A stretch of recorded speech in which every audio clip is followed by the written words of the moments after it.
Good evening, everybody. Welcome to tonight's. Mayor Art Becky is out of town right now, and so as council vice, or I'm sorry, not vice chair. I'm used to saying vice chair, but that's Maureen now. As council chair, I am taking a spot for tonight. So thanks for everyone for being here. We're going to start off as we always do with the Pledge of Allegiance. And Julia, would you lead for us? Please stand and join us in the pledge. I pledge allegiance to the flag of the United States of America and to the republic for which it stands, one nation, under God, indivisible, with liberty and justice for all. Thank you. I have to say it's a treat tonight because I get to have two proclamations, and I've never had the opportunity to read proclamations before, and so I'm very excited about that because they're about two very important things. The first one is the Emergency Medical Services EMS Week proclamation. Whereas in 1974, President Gerald Ford authorized EMS Week to celebrate EMS practitioners and the important work they do in our nation's communities. And whereas emergency medical services are a vital component to public service and provide a critical role in the community. And whereas the members of the Moscow Volunteer Fire Department are ready to provide life-saving care to those in need 24 hours a day, 7 days a week. And whereas access to high-quality emergency care dramatically improves the survival and recovery rate of those who experience sudden illness or injury. And whereas the members of the Moscow Volunteer Fire Department consist of mostly volunteer emergency medical technicians, paramedics, and firefighters, and trained members of the public. And whereas the members of these teams, whether volunteer or career, engage in countless hours of specialized training and continuing education to enhance their life-saving skills. And whereas it is appropriate to recognize the value and the accomplishments of the emergency medical services of the Moscow Volunteer Fire Department by designating Emergency Medical Service Week. Now, therefore, I, Sandra Kelly, stepping in as mayor for the city of Moscow, Idaho, do hereby recognize the week of May 15th, 2022 as Emergency Medical Services Week in the city. And I urge all citizens in the community to observe this week to show your appreciation and thanks to the volunteer members of the Moscow Volunteer Fire Department. Here, here.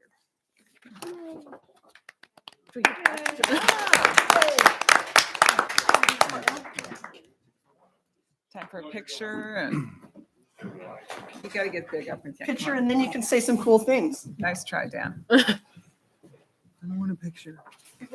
You stand in between holding.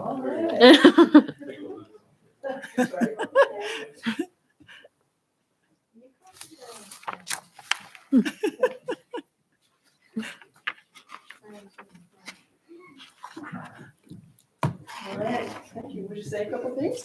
Great, thank you. No, I have nothing to say.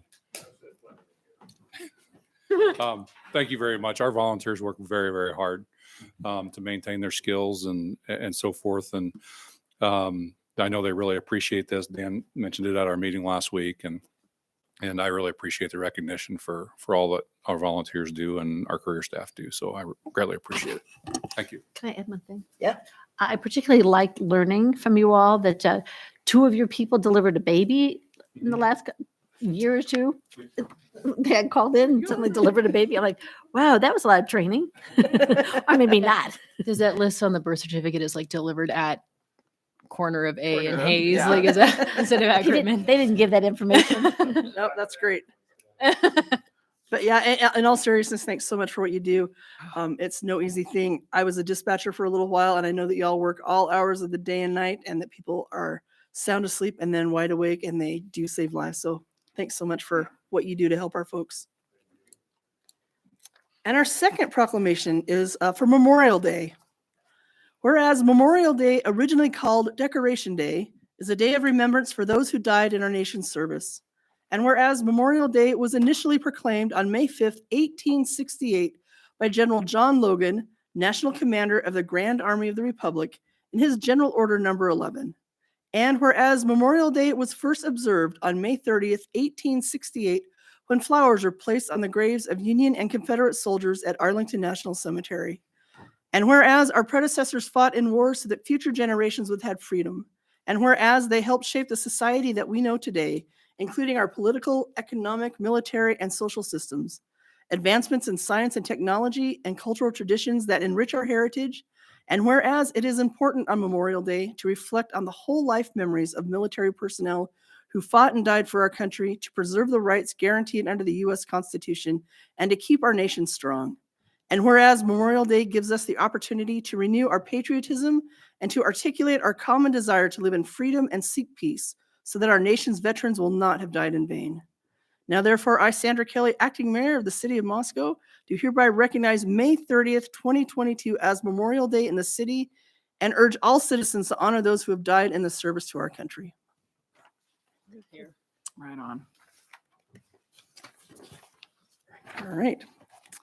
On with the agenda. We're up to the consent agenda.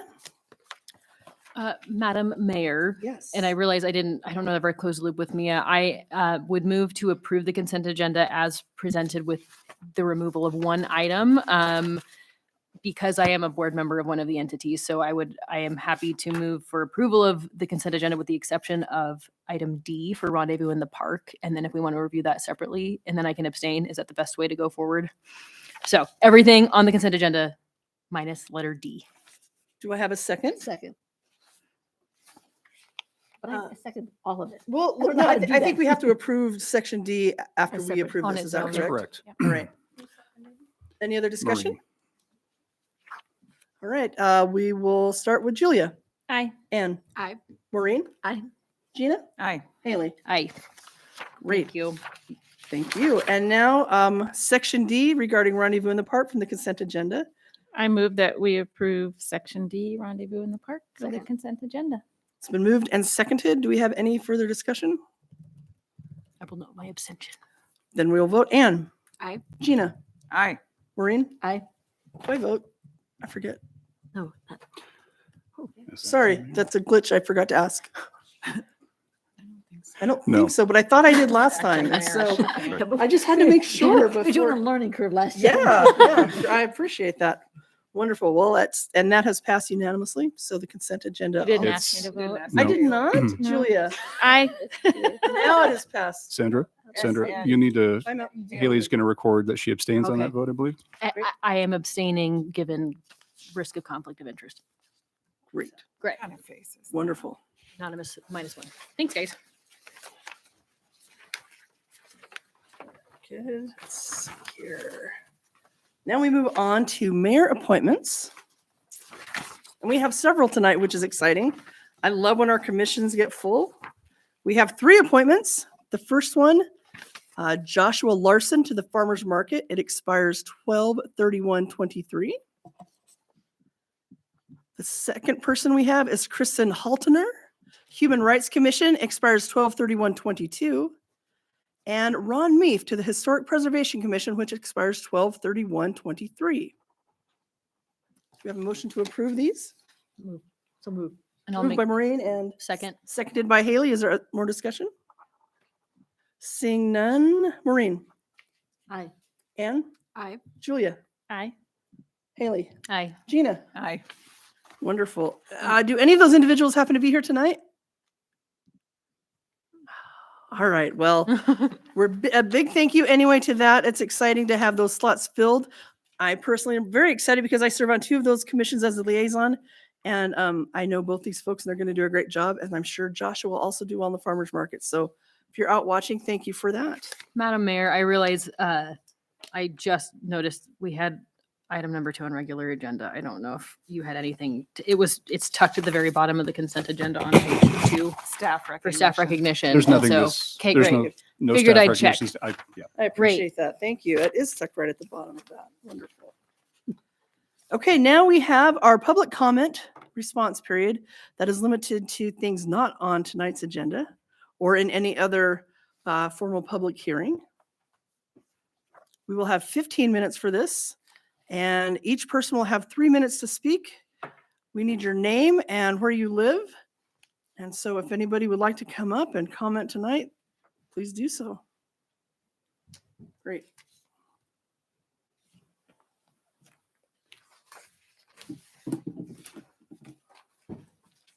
Cool little screen here. Hi, my name's Matt Williamson. I live over on Hayes Street.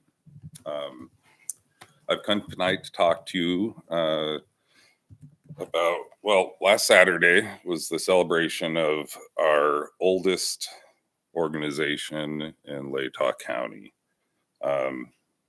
This is also our largest provider of beds for the homeless, addicted, and mentally ill. They employ no mental health professionals, and they offer no assistance with education, employment, or healthcare. Scholars identify 4 fundamental justifications for punishment: retribution, which is inflicting pain or taking away from the criminal. It is generally considered wrong to use this punishment for offenders who cannot be held responsible for their actions. The second justification is deterrence. Make an example for the others and remind the offender of the cost for repeating their offense. Deterrence is of little value for the mentally ill. Rehabilitation. Change the offender. Most leave worse than they came in. They lose their jobs, they become homeless, their bills go unpaid, their relationships flounder, and some of them even lose their children.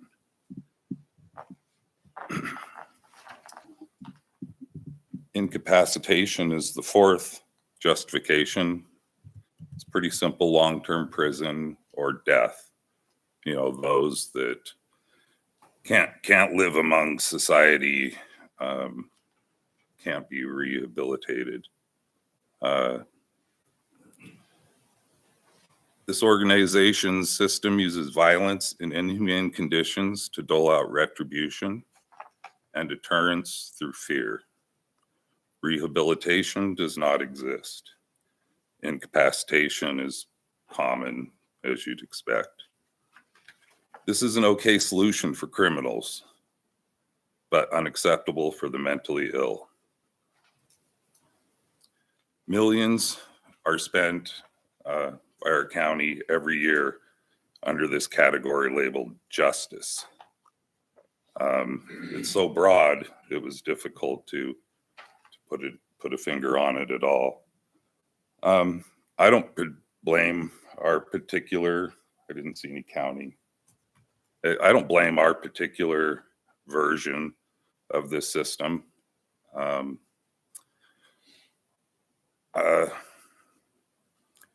I just feel that over the 134 years, we've become so numb to this arrangement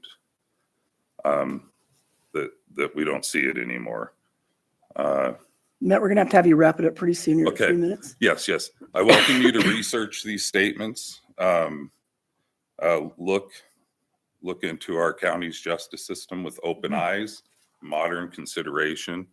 You have the power to address this unjust system. I can't ignore it, and I hope you can't ignore it either. Thank you. Thank you very much, Matt. Yeah, come on up.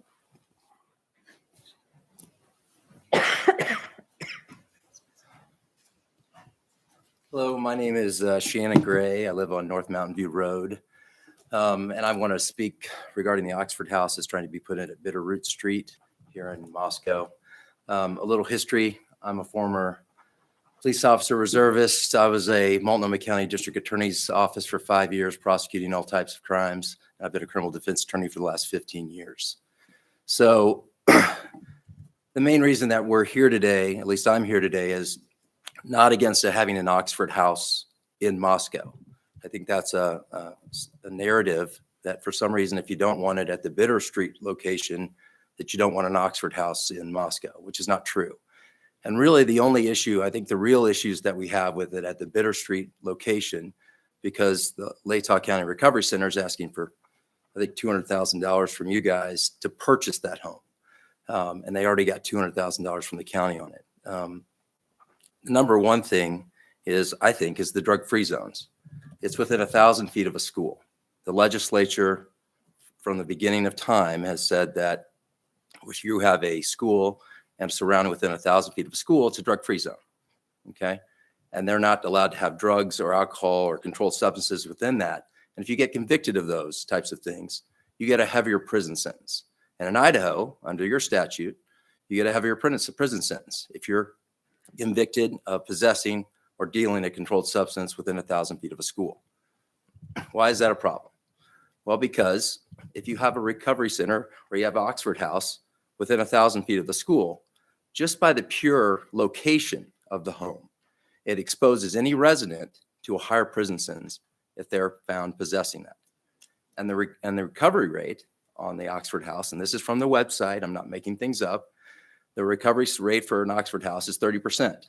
Most people have been in treatment at least 3 times prior to getting into an Oxford House. And 78% of them have been in prison prior. So, and under the Oxford House rules, it states that if you are found in possession of those controlled substances, they don't call the police, they kick you out of the house immediately, which puts you out in the neighborhood. They're not bound to call the Oxford House. So I think there's some safety issues there because number one, it's within 1,000 feet of a school.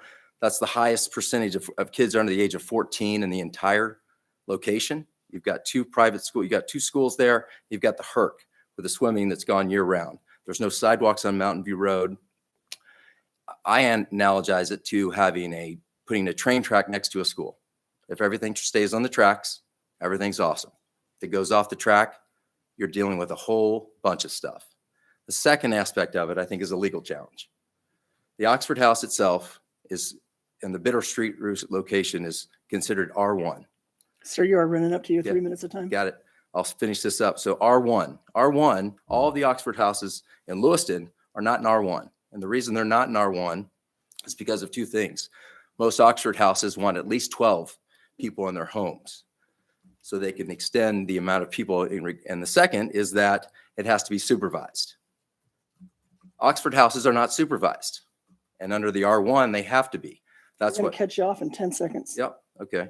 So I think it's a poor use of allowing the Latah County Recovery Center to get $200,000. And I think it opens up the city council and the city of Moscow to an enormous amount of liability by approving that amount, knowing that it's going to be going at the Bitter Street location.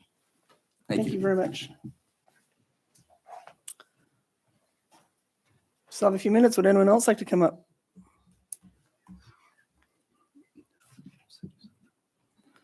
Very good. Thank you, everybody, for your comments. We appreciate that. And we'll move along. Now we have a presentation from the Palouse Knowledge Corridor, Rich French. Hi, Rich. Thanks for being here tonight. Thank you very much for the opportunity. See if I can figure out the computer here. That's always the trick. Yes. All right, that one looks like me. I'm so short. I have to stand on my tiptoes. So, anyway.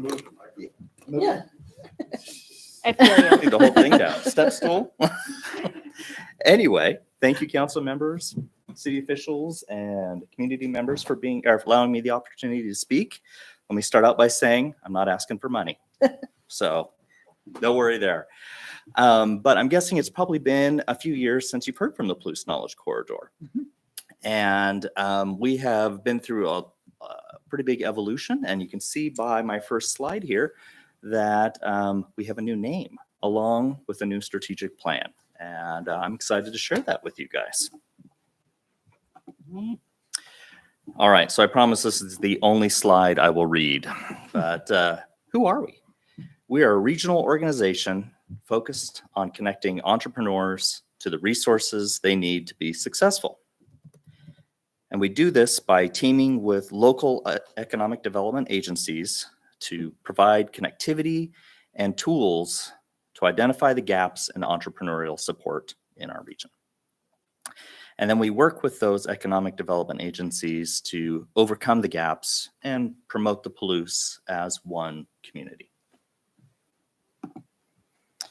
So I'm guessing most of you have heard of the Palouse Knowledge Corridor, now One Palouse, but just real briefly, we were started back in 2009.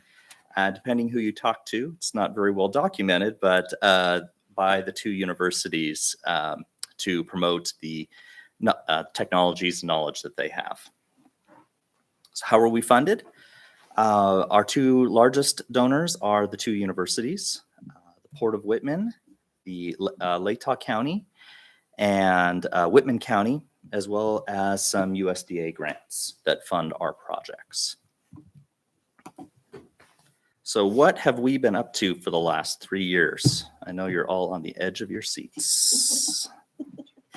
Well, starting November 1st was the day that I was hired as the organization's first executive director. I was provided a timeline by the board for how they'd like to see it progress. First 6 to 9 months, learning the lay of the land, the ecosystem mapping, what resources are available.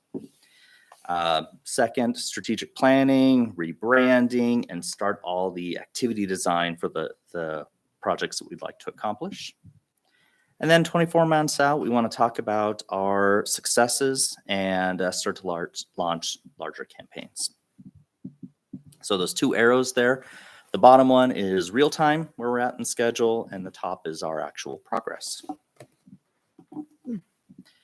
So as I mentioned, when I was first hired on, my job was to go out and speak with anybody who would talk to me, basically. Try to learn the lay of the land, what tools are available to entrepreneurs, what are the struggles that they face right now. And I've got, 50 or so names. I have another sheet with 50 or so names that you wouldn't be able to read either, so I'll spare you that one.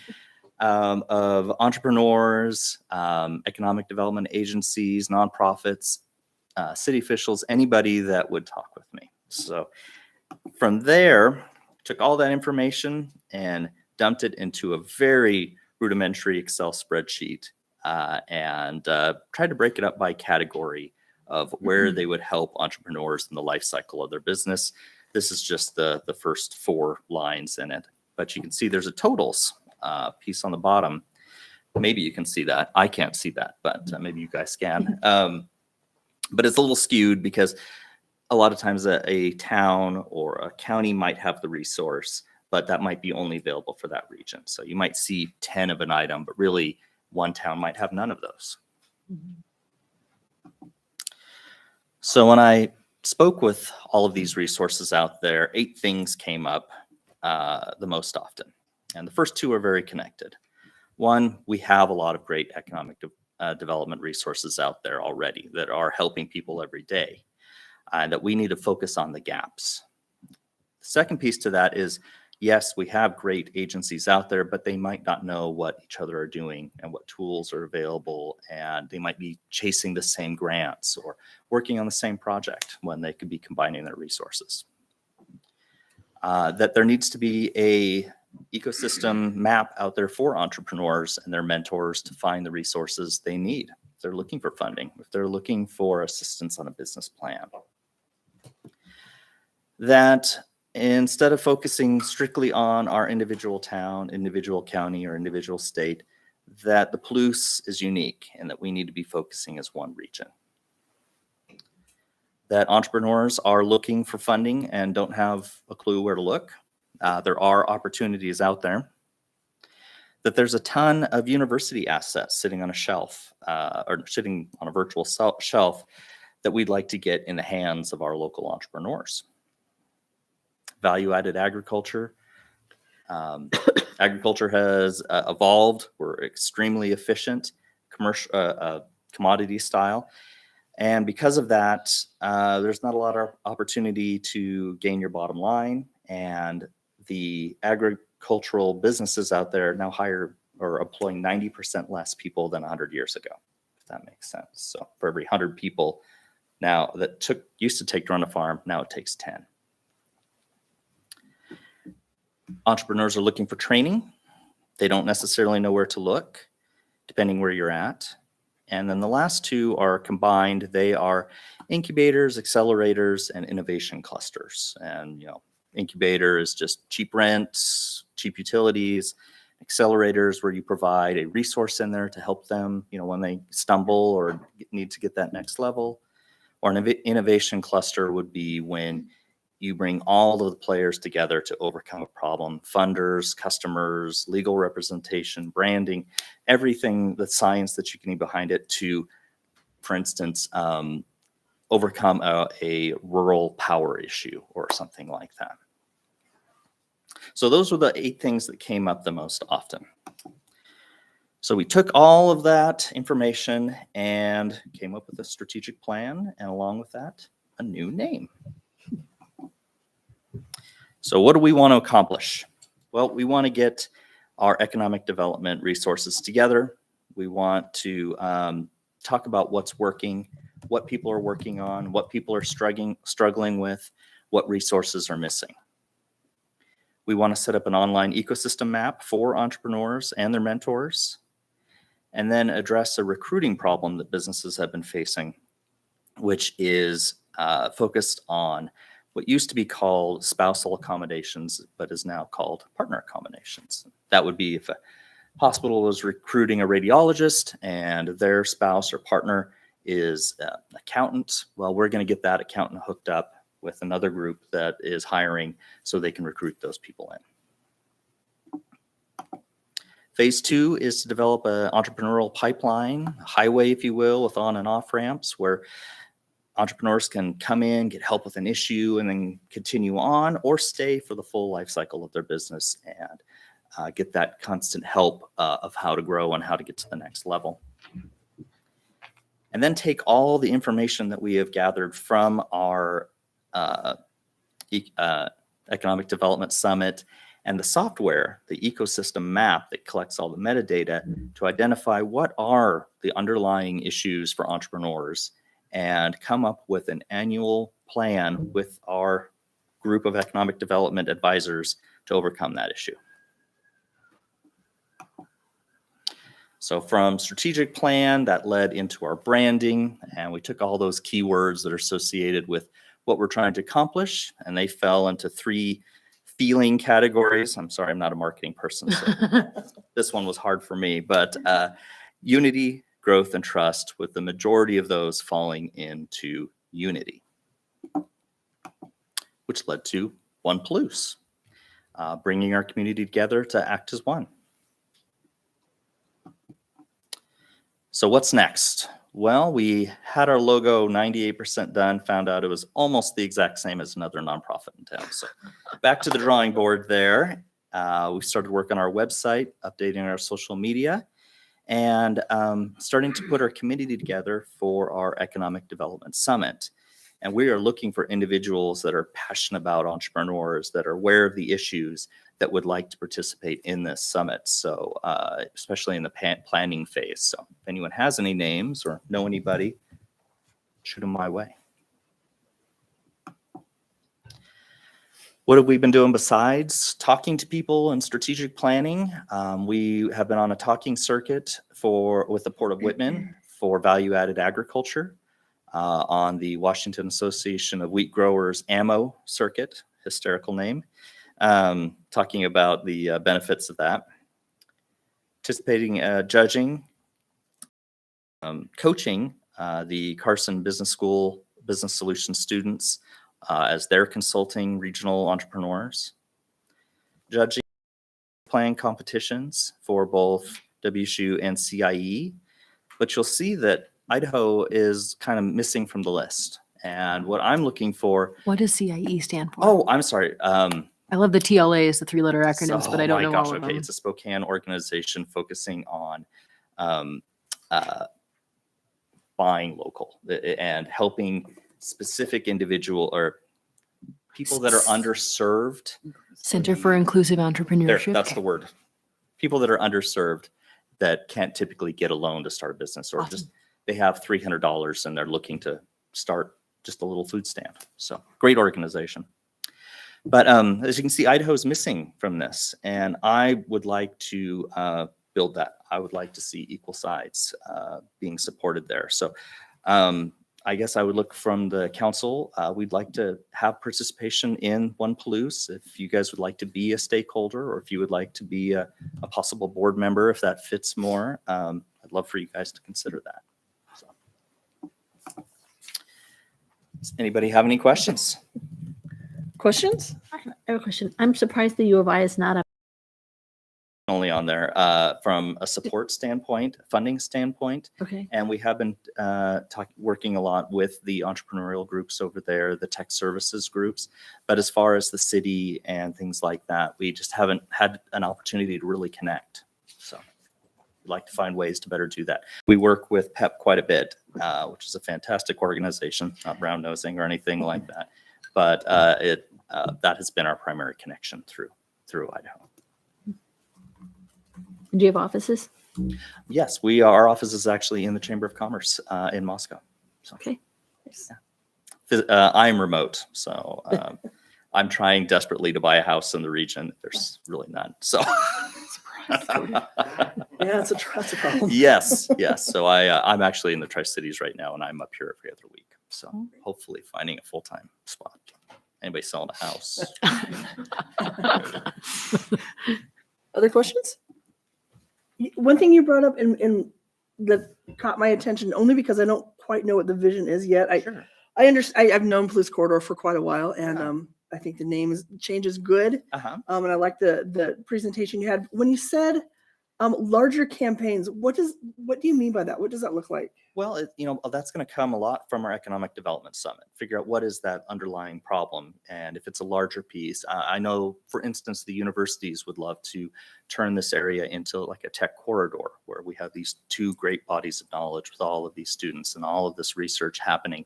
Help to promote that to become, forgive me, the Silicon Valley or whatever it is of the West. But that's just an example of it. It could be setting up an accelerator space like CoMotion, which is something that UW does. Fantastic program. Great, thank you. Yeah, awesome. Anybody else? All right, I'll Joshua, just thanks so say much. I love being a solo entrepreneur, and I'm happy to I'd love to work chat with you guys. Nice. Love to just. I grab a cannot coffee. recommend enough not having a boss. My life before this, I was an entrepreneur and I ran a construction business, so I can relate. But I did it with my family. I don't recommend doing that. No. All right. Thank you. Well, thank you so much everyone. for Rich. sharing with us. Great. All right, Brian Nickerson, you have a great report for us. I know I'm excited to hear it. I read it. I'm excited to hear about Read it? I did. Did you go to sleep? Maybe not every single page, but I read the highlights and I was excited. So thanks for being here tonight. No problem. Thank you guys for having me again. About a month ago, I came and did the annual report. And then I told you I was a little nervous about our rating, and made sure that everybody understood that we were rated a little bit different this time from the last time. Fortunately, actually we improved versus what we had previously. So I did hand out to everybody. It's basically a comparison chart. That way you have it, because I'm going to go through a few slides that relates to this, so that way we don't have to jump back and forth. So you kind of get an understanding of what it is. So you can barely see it up there, so that's why the other reason you got it. So basically the things we're rated on is emergency communication, the fire department itself, water supply for the community, and then also this year was called community risk reduction. So that's basically an add-on from the last time.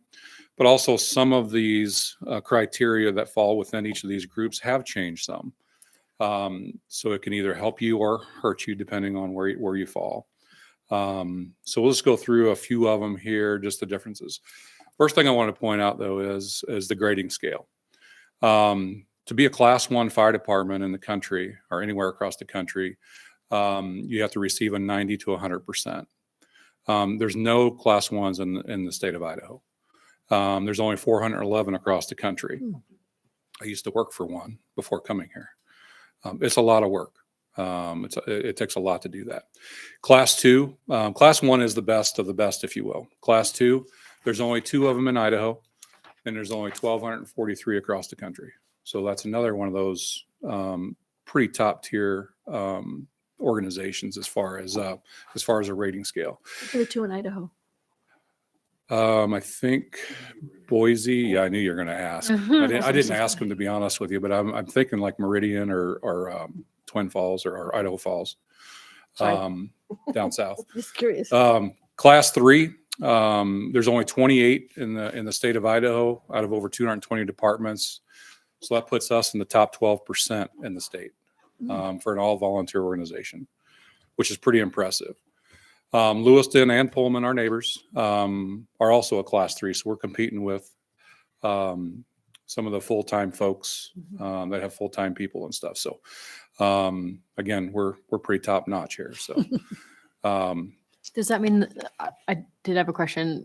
mhm. If you're below that 70 threshold, does that mean you're not ranked? What happens if you No, don't there's make a that class 70%? 4, 5, 6, Okay, 7, 8. just checking. Thank you. Class 10 basically is you do not have a fire department or a lack of coverage. Gotcha. So, and basically all this is it basically it impacts your insurance for your home or your business. There's not a whole lot of difference between a class 3 and a class 4. So when you start getting the 5 and below, then you start really to impact it, and you're not really changing until you get to about a 1. Gotcha. So, Thank you. so that's kind of where it sets now. So the emergency communication, you'll see in 2013 had 98%. This year we got 86%. Again, some of that is rated a little bit different. This is all formula based, kind of above my pay grade, so to speak, because all the formulas I didn't understand when he was telling me about it. But in a nutshell, he said, he filled me in that basically it's the call taking, call processing. That really is one of the little things that we can make improvements on, or they can make improvement on. I've already reached out to Whitcomb, and we're always talking about how we can help. The Nfpa Standard, which is a standard that we go by for most everything, for the fire service anyway, is supposed to be dispatched in 90 seconds after they answer the phone. So our average is above 90 as far as our dispatches. So it's 90 seconds, 90% of the time. Chief, can I ask a question? I mean, how much of that's what I was thinking about is like how it's so tricky when such a large element of this is handled by an outside Someone else. party. And so I guess in contrast to those other 2 entities in the state that have Mhm. class 2, I mean, do they have in-house dispatch, or are we, this isn't a unique problem amongst? No, And- it's And how much of this score would be helped if Whitcomb was able to be fully staffed? I mean, those Good poor question. folks have been having a really hard time. That's a right good now, but- question. I think that it would obviously help, Yeah. because typically they have 2 to 3 people on at any one time. And especially depending on the event, They're getting multiple you're calls. getting call with after the call same after call thing. after call, and they can't go unanswered. So Yeah. it does impact it some. We are considered what's what we call pre-dispatched in some cases. So really, it doesn't reflect on the 90 seconds Gotcha. because it's based on the information that they get out of the first 3 questions.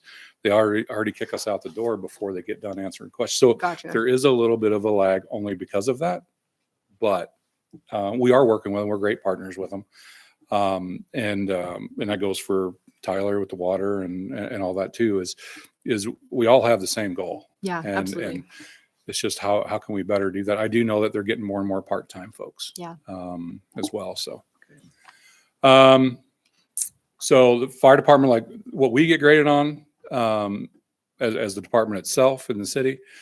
The one thing, after speaking with him, we went over pretty much line by line of credit for engines, credit for ladders, and so forth like that. So the credit for ladders, he accidentally overlooked how many tarps we had on the ladder. So he didn't count that. So he did apologize. And then we have one piece of equipment that's on the utility that should be on the ladder. And then we should have additional roof ladder on the ladder. So if we did those 3 things, it would improve that score from a 3.71 to a 4.0. So really we have it. The one thing about it is the utility 22 is what's considered what's called a service company, which actually supports the ladder. But the problem is because it's on one, it has to be on the other, and it doesn't transfer back and forth just because they support each other. It's really confusing. But that's just where we can get a 4.0. And I already told them that we're going to do that here in the next 2 months probably and get it all straight, send them pictures, and we're just going to get the 4.0 just to Right make on. it better. It's not going to change our overall grade, but it will, at least that one, to show that we are making our own progress. Did we, I'm Uh-huh. sorry, this Go is ahead. like a foreign language to me and I don't quite get that. But the question is, do we have the ladders? We just didn't have them on the truck, or we're going to acquire ladders? The Are roof, we talking about real ladders? the roof is 28 foot. Guys, Yeah. start A at the regular beginning. ladder. Yeah. 101. So ladder 28 is the $1.4 million fire truck, the big one, right? and it has 107 foot. Okay. But it has to carry so many what's considered ground ladders. So it has to have 16 foot, it has to have 35 foot, 24 foot, and a 16-foot roof ladder, 14-foot roof ladder, all these other ladders on it. But the problem is we have a 14-foot rather than a 16-foot. And that's a little ding, if you will. But we do carry it on the utility truck. So the thought process was, well, it's support and it services that, so therefore it should be one of the same. Well, that's not the way it works. So it's very simple for us to do it. So does that make sense? Yeah, I guess it makes sense. I mean, because the other part is because it seems to me that we took the 2 trucks and they serve the addition of like Right. 1 truck. And so we doesn't. Because the ladder cannot carry all of it. Right. I mean, it just can't. It does not have the space for it. So I think it's use the word ladder. I had this idea of climbing up a ladder and somehow it has a broader term in the firefighting world. So, maybe one of these nights you can come out and climb the ladder. okay. Any size you want, up to 107 foot. Oh, yeah, tomorrow. Oh, there you go. We have applications, by the way. Anybody wants one? So the credit for deployment analysis, that's something new. And so what's incorporated into that is the equipment itself. So basically all the engine stuff, number of companies we have, which we have 3 engines, the ladder, and the service company. It also is based on the percent of area with hydrants, which a majority of the city all has hydrants and they all are adequate. Additional equipment for the service truck. We had extra equipment on the utility 22. So they actually gave us more credit for that, which is good. They also do a review of if a second ladder is required, and it's based on how many stories above 3 or how many buildings above 3 floors you have in your community. Ours doesn't need 2 at this point in time. It only needs the 1. So we didn't. That's basically within line with what we need. The response within 2.5 miles of a facility. The deficiency though is basically what he said was in the west and northwest part of town. So that's kind of the area that we are a little bit lagging behind a little bit just based on growth. So this is some interesting information. Credit for a company. It takes 3 volunteers to equal 1 paid person. And that's just because of how things respond and going to the stations and so forth like that. On duty staffing, which we're moving towards more people signing up for a shift to staff, not necessarily at the station, but at least signing up. On duty ladder company, we can actually have people sign up for that so we can get credit for that. Right now we focus on the engine and the ambulances. But that's the area of focus right now. And then the same thing for the utility truck. We can get credit for that as well. The largest deficiency that we had as far as the department goes is structure fire response or the number of people. So any structure fire, according to NFPA and ISO, we should have a minimum of 15 people before we engage to do the job. On average, we're averaging probably around 9 to 10. So we are down below. There are some we have 23. So it kind of depends. We did talk about how some of our reporting occurs, and what does that structure fire mean? Does that mean that it is a structure fire really considered if it's a toaster that actually burnt a cabinet? Is that still considered a structure fire, or is it not? And he's going to go back and research some of these questions. He's like, I never thought about some of these questions. I'm like, well, we're kind of being rated, so I'm asking. So, I mean, we will do as what we can. I mean, we always do, but we want to make sure that we're being accurately defined, if you will. Well, and I'm thinking about the number of times you probably get smoke alarms at a fraternity or sorority where The good thing about those are they don't fall within that, and they Okay. get dispatched that way. And I think that's part of the challenge is you're dispatched to what's considered a structure fire, but some may believe like, well, it's just a false alarm. Oh, it's there again. Gary's retirement, we had an actual fire in the sorority. Yeah. Now again, the fire alarm, the alarm didn't go off, but it's to the sorority. It's kind of the complacency of some things that some places just inherently we have. But it's to get people to sign up for shifts and actually commit to those shifts. So I have another question, if that's okay.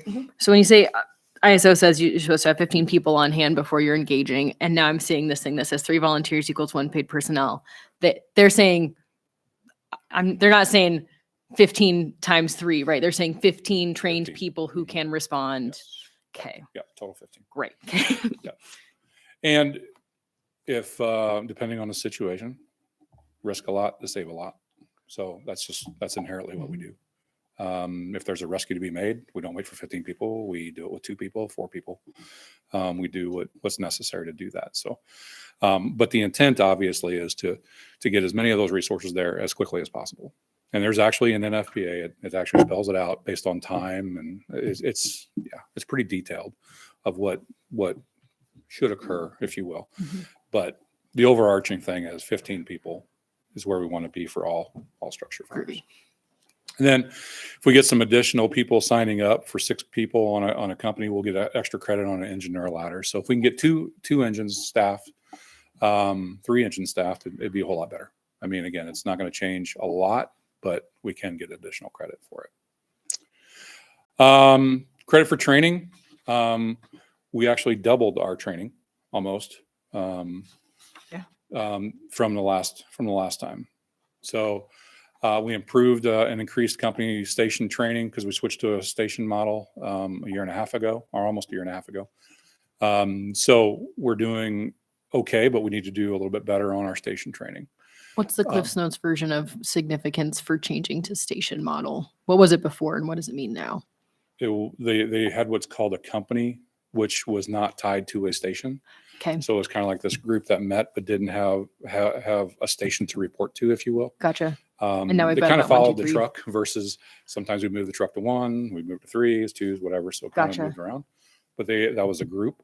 So back in 2000, it was voted on in April 2020 to switch to a station model. Cool. And that's kind of where we're at today. And we've already changed a few things already, a little bit with it, just based on some feedback and some training actually that people thought they were missing out on, which, we listened and we can modify it as we go. So nothing is set in stone as far as the way it functions and operates. It's just feedback, make as many considerations as we can before we make a change. So we do really good with officer training, driver's training. We can improve our driver operator training. And the reason the operator part is that's pumping the apparatus, that's water supply type stuff. It's basically more fundamental stuff. We can increase the recruit training, and what that entails is we already do firefighter 1 class in this fall. We do hazmat in the spring. If we were to incorporate fire 2 as a requirement, if you will, not that we will, it would total basically 240 hours, and we would get that much more credit for that type of training. So we're going to talk about it over the next while and see what we want to do moving forward. But that's just one area we can do. Improve pre-fire planning training. So basically, as the fire inspector, fire marshal goes out and does pre-plans for the buildings and stuff, hey, where's the shutoffs at, sprinkler systems, and all those, identify those critical needs that we have to know where they're at, is they will give us more credit for actually going out and teaching those versus, hey, it's in the system, review it when you get an opportunity. So we just document that training that says that, hey, we did an hour worth of training that night. Credit for operational consideration. The current standard operating procedures and guidelines, basically, I had to submit about 15 of them. And so we got those, and we got a lot of credit for those.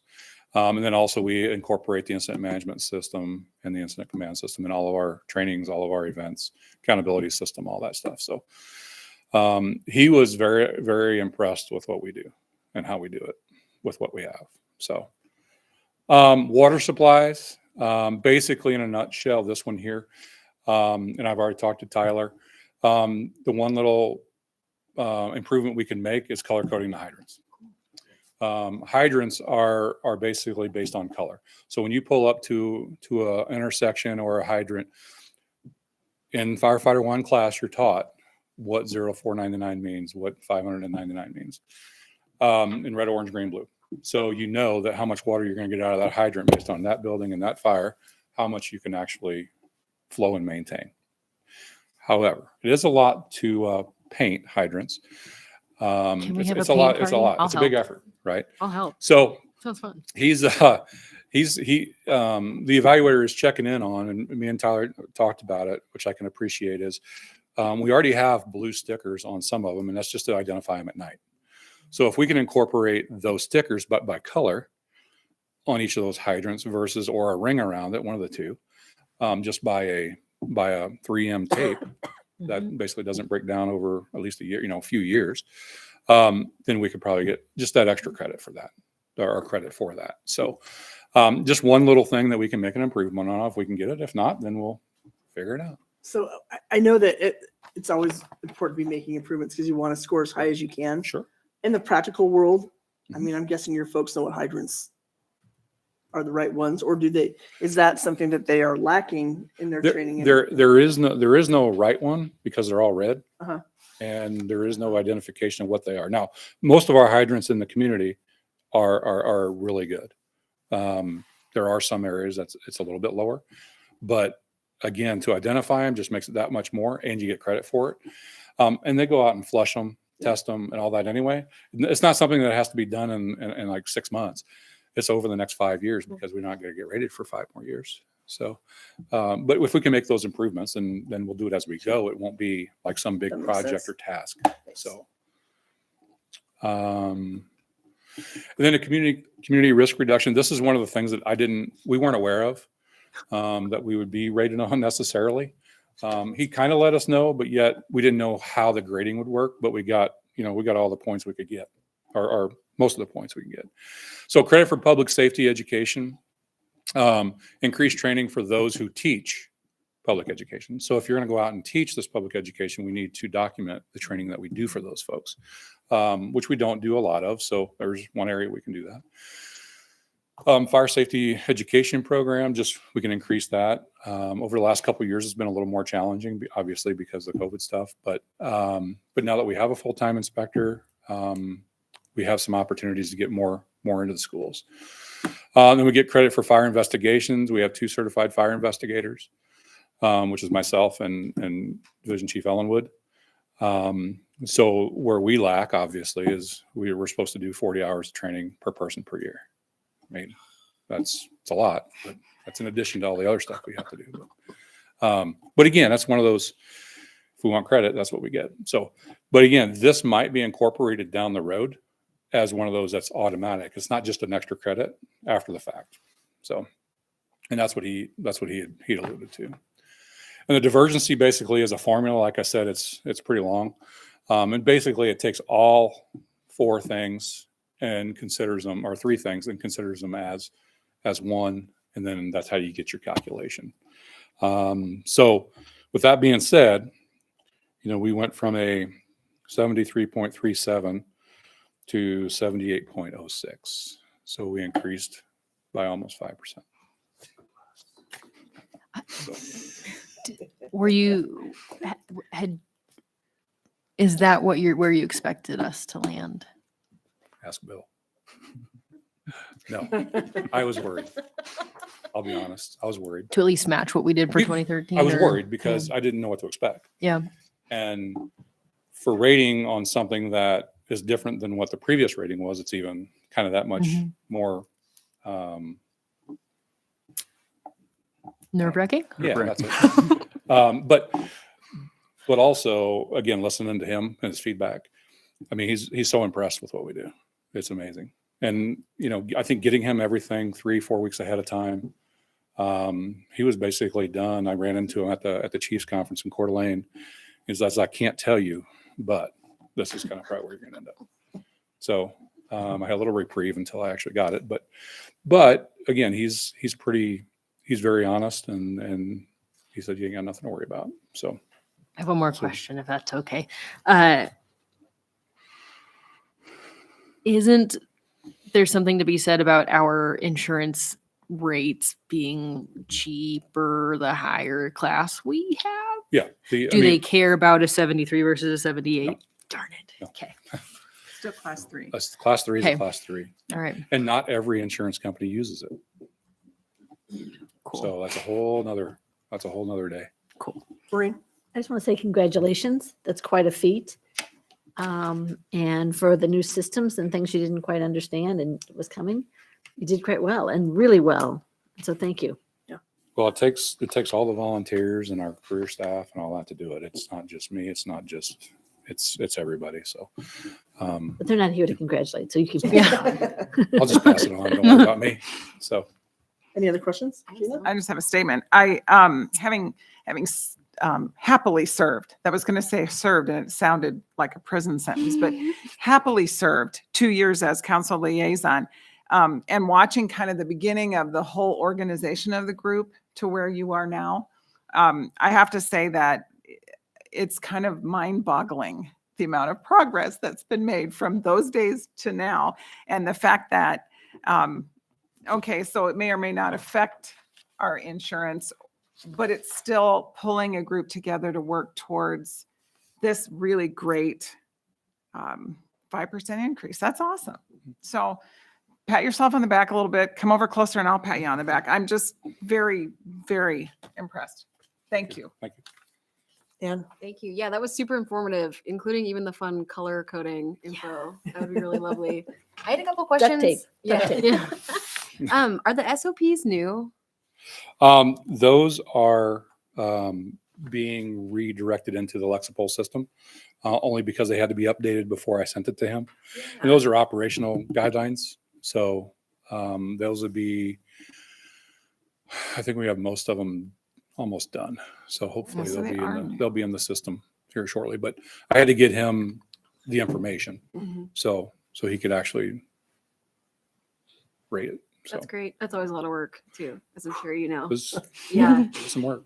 So I want to make sure I understand because it looks like the biggest places where we see discrepancy is around personnel. So it's possible. So 3 volunteers equals 1 paid person. Mhm. So do they scale that based on population?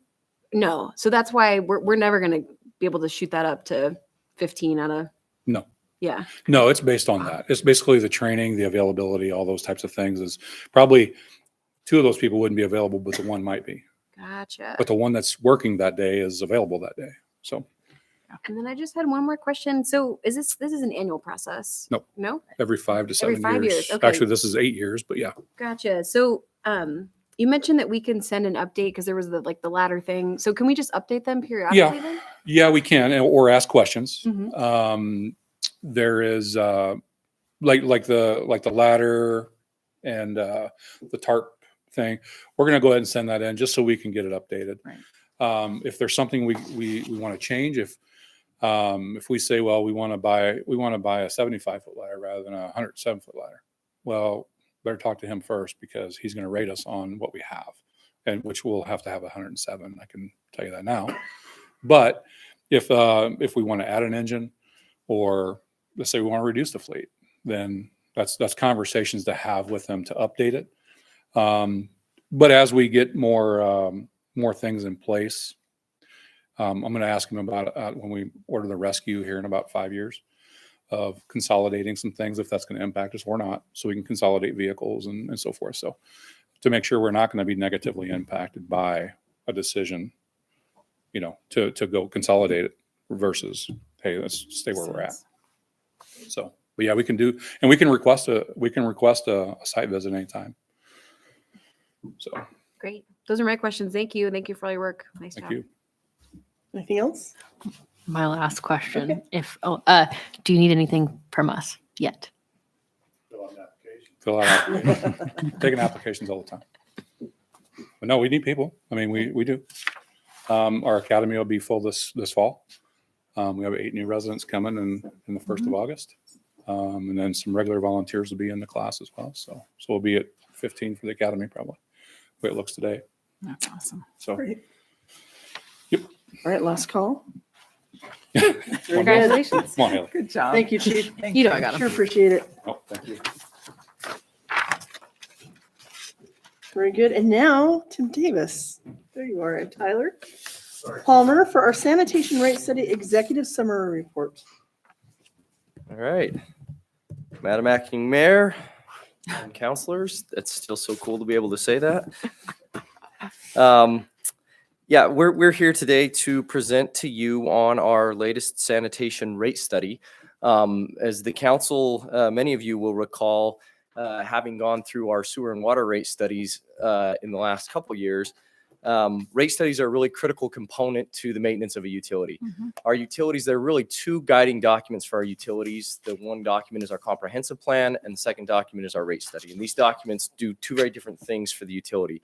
The comprehensive plan looks at the services that the city wants to provide and how to best provide those services. And it looks at capital needs moving forward and how to best meet those capital needs, accommodating growth. And that's what that capital plan, that comprehensive plan, informs that process. And then from that, we provide those services, and the rate study takes a look at, okay, what does it cost for us to provide these services? This is an enterprise fund for the city, which means that we charge a fee for a service that the city renders, and that service has to be reasonably associated with the service that is provided. And so that's why these rate studies are really important, because it helps us make sure that the fee that we're applying to people is reasonably associated with the service that they are receiving from the city. And so these rate studies help us do that and help us go through that process. And so we've done rate studies for the sanitation utility. We did one in 2012 and one in 2016. And so we're due for an update. And I've got two gentlemen here with me today who are going to know way more about all of the nitty gritty of this and give you a lot of information on this. I'm just going to provide you a real brief update on how we go through that process. And so when we have a rate study, what we do is we generally will hire on a third-party consultant so that they can take a look at our activities and have a fresh set of eyes looking at this. We have FCS Group, who you'll recall was the group who worked with us on our water and sewer utility rate studies. And they've been really great to work with. We have Matthew Hobson here from FCS, who will be talking to you all about their findings through the course of this rate study. Another critical component of the rate study is the Citizenrate Committee. We convene a Citizenrate Committee. We try to have representation from a lot of different sectors of the community. For this rate committee, we had government partners, the University of Idaho, hospitality, grocery, hospital, residential, city council, and property management all represented. And we thank Councilor Kelly for her participation on the rate committee with this one. So through that process, the Citizenrate Committee has the opportunity to review with us as we go through this process and provide feedback. We really appreciated their feedback as we worked through the process. And we'll discuss a little bit later on some of the details that came out of that and the feedback that we received back from them. So really what this looks at is, with the difference for us with the sanitation utility, that's a little bit different than our water and sewer utilities, is that our sanitation utility, the work is carried out largely by contract. And so we have a contract with Inland Northway, well, Latah Sanitation, who is now doing business as Inland Northways. You've all seen the cool new trucks with the nice graphics on them, look really neat. And so they are our contract operator. And so we don't have city employees that are driving the garbage trucks and doing a lot of this. And so Tim is actually our lone dedicated to sanitation city employees, a one-man show, because it's largely contract management. And we have a long-term contract with Latah Sanitation, doing businesses in Inland North Waste, for that service. And then we have a separate contract for the hauling of our solid waste out to Finley Buttes landfill in Central Oregon. So with that, I am not going to belabor this anymore. I'm going to let Tim talk a little bit about the process, and then we're going to have Matthew dive into some of the nitty-gritty details. Good evening, Council. Hi, Tim. Some common objectives of a rate study are to achieve equitable rates among different user groups and to avoid significant changes or rate stability over time. The rate study evaluates the sanitation system in two separate categories: the collection system as well as the solid waste processing system. The initial analysis conducted by FCS Group indicated that the collection system would need an overall rate increase of 2.25% beginning fiscal years 26 through 32. As a result of discussions with the Citizenrate Committee, and by beginning these anticipated increases immediately in FY23, the resulting increases were reduced to 1% from FY23 through 25. And then it jumped up to 1.5% from FY26 through 32, thus reducing the impact to the City of Moscow ratepayers. The analysis also indicated modest rate increases were needed for the solid waste processing system, which is initially the tipping fees, of 1.5% from fiscal year 24 through 31, and then that jumped up to 1.75% in fiscal year 32. The sanitation fund remains healthy, and based on these rate study findings, the City of Moscow ratepayers will realize rate stability over sanitation services for the upcoming 10 years. Cost of service analysis conducted by FCS Group, which allocates the cost of solid waste functions to customer classes in proportion to demands that each class places on the system, found that mechanical containers or dumpsters, those rates were over the cost of service by approximately 19%.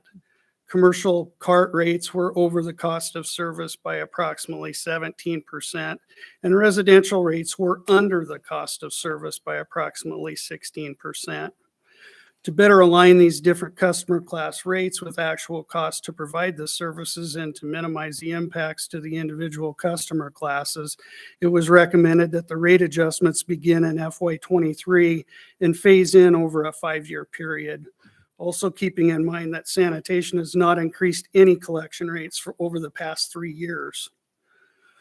What will these adjustments look like? Residential solid waste 35-gallon cart rate would increase from $21.10 per month to $22.14 per month. A 6-yard mechanical container dumpster rate service once per week would decrease from $493 per month to $388.38 per month. And those are just a couple of examples. This was the most comprehensive and thorough cost of service study conducted of the 3 sanitation rate studies. New programs that have been implemented since the 2012 rate study include roll cart solid waste collection and single stream recycling. We now have some history on these programs and how contractual obligations related to these services truly affect the cost of services. FCS Group relied on service volume, which was cart size multiplied by frequency, as a proxy for the cost differential for different service levels in the 2012 study. So having this extra level of detail in the current data allowed FCS Group to be more precise in their methodology for this study. And with that, I would like to have Matthew come up, and he's got a few slides.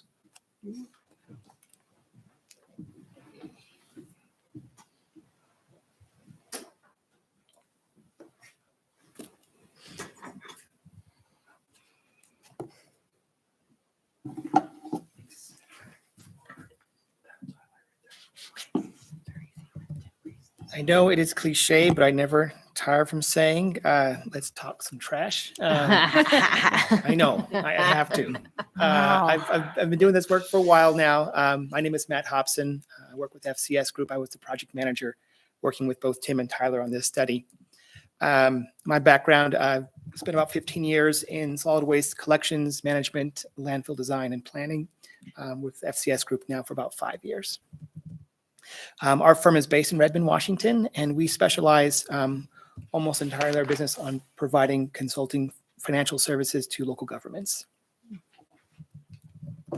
So just a brief overview. I'm not going to belabor some of the comments that both Tim and Tyler made, that the city's solid waste system is an integrated system, what that means is from collection to the landfill for all customers within the city sets rates for those services. The largest customer group within the city is ostensibly the residential class, all the customers with the roll carts. In addition to recovering the overall cost of running the sanitation utility, public utility rate setting takes into account other objectives. Just like in water rates, where you want to promote perhaps conservation or user understandability of the rates, it's no different with sanitation. The cost of service provides a price point, but that's also influenced by other objectives. We want to make sure we account for those within a rate setting study. There are 3 main steps in a traditional rate study for a public utility. The first is a revenue requirement, which is essentially looking at the overall amount of money that needs to be collected from customers to sustainably fund and independently fund the utility from away from tax supported dollars. So we're looking at the overall pie. We're not necessarily looking at who should pay for it at this point, just overall needs. The second step then takes that overall pie and divides into slices, trying to come up with equitable proportions to different customer groups in relation to how they demand those services. And the last step then is to take all that information and to convert it into rates that not only recover the unique costs of service, but also align with the city's other policy-based objectives. So looking at the forecast for the sanitation, this is the collection side of the business. Everything up to arriving at the sanitation processing facility. So picking up cans, driving the vehicles to either the facility or to the recycling.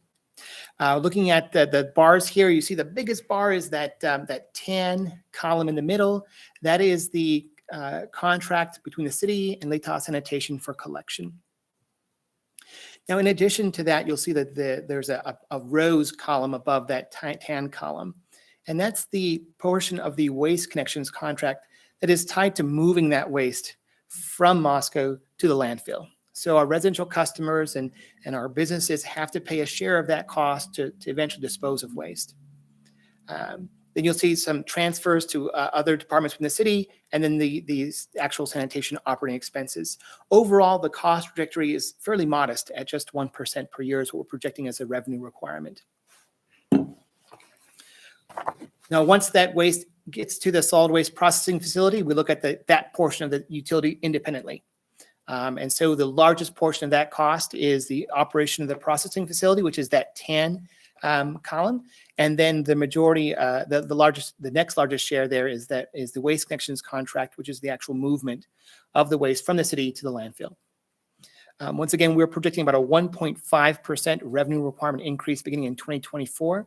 There are already rate adjustments approved for the city in 22 and 23, so we did not project rates for those 2 years. Kind of a summary of the next step, that cost of service. Just briefly reiterating what Tim mentioned here, we found kind of the most notable result is that our residential roll cart customers, the current rates generally under-recover the actual cost of service by about 20%. And it's just the opposite finding for mechanical container rate classes. Wanted to highlight the main reason behind it is that we were able to do a deep dive into the actual contracts between the city and its service providers, looking at the actual rates that the contractors charge the city, and many of those rates are tied to specific services to specific customer groups. So we had a very clear idea and a very precise idea about how costs are incurred and to whom benefits from those costs. Sanitation, overall, the largest class on the processing facility side is just those delivering municipal solid waste to the landfill. So the grand plan that's brought before the council tonight for consideration is based on the cost of service results, moving our existing rates towards those cost of service targets over the next 5 years. What that means is that the residential roll carts would have to increase at a slightly higher rate than average, and that our mechanical container classes would reduce or decrease slightly over the next 5 years. For the most common service, residential roll cart service is that 35-gallon roll cart. That means about $1 increase per month next year. And then an additional $1 each year thereafter. Can I interrupt you for a second? What does that third bullet mean? Hold multifamily and commercial recycling rates at existing levels. You skipped over that one. Yep, I'm going to address that one. Absolutely. Thank you. So as part of the discussions with the rate study committee, there was significant discussion on multifamily recycling services, how those costs are incurred versus how services are provided to customers. And based on those discussions, there was feedback from committee members that the city should look at the contract and the services provided under the contract for potential adjustments to the rates. Our study accounts for the actual costs as they are incurred today, based on those contractual arrangements. Now, if those contract rates change because the city changes its programs or the way it provides service, that's the point of that third bullet. Is the committee recommended evaluating the services provided under the contract and see if any of those needed to change. Whereas our analysis focuses on how costs are actually incurred today. Okay. So, did that answer your question? It did. Okay. It did. Thank you.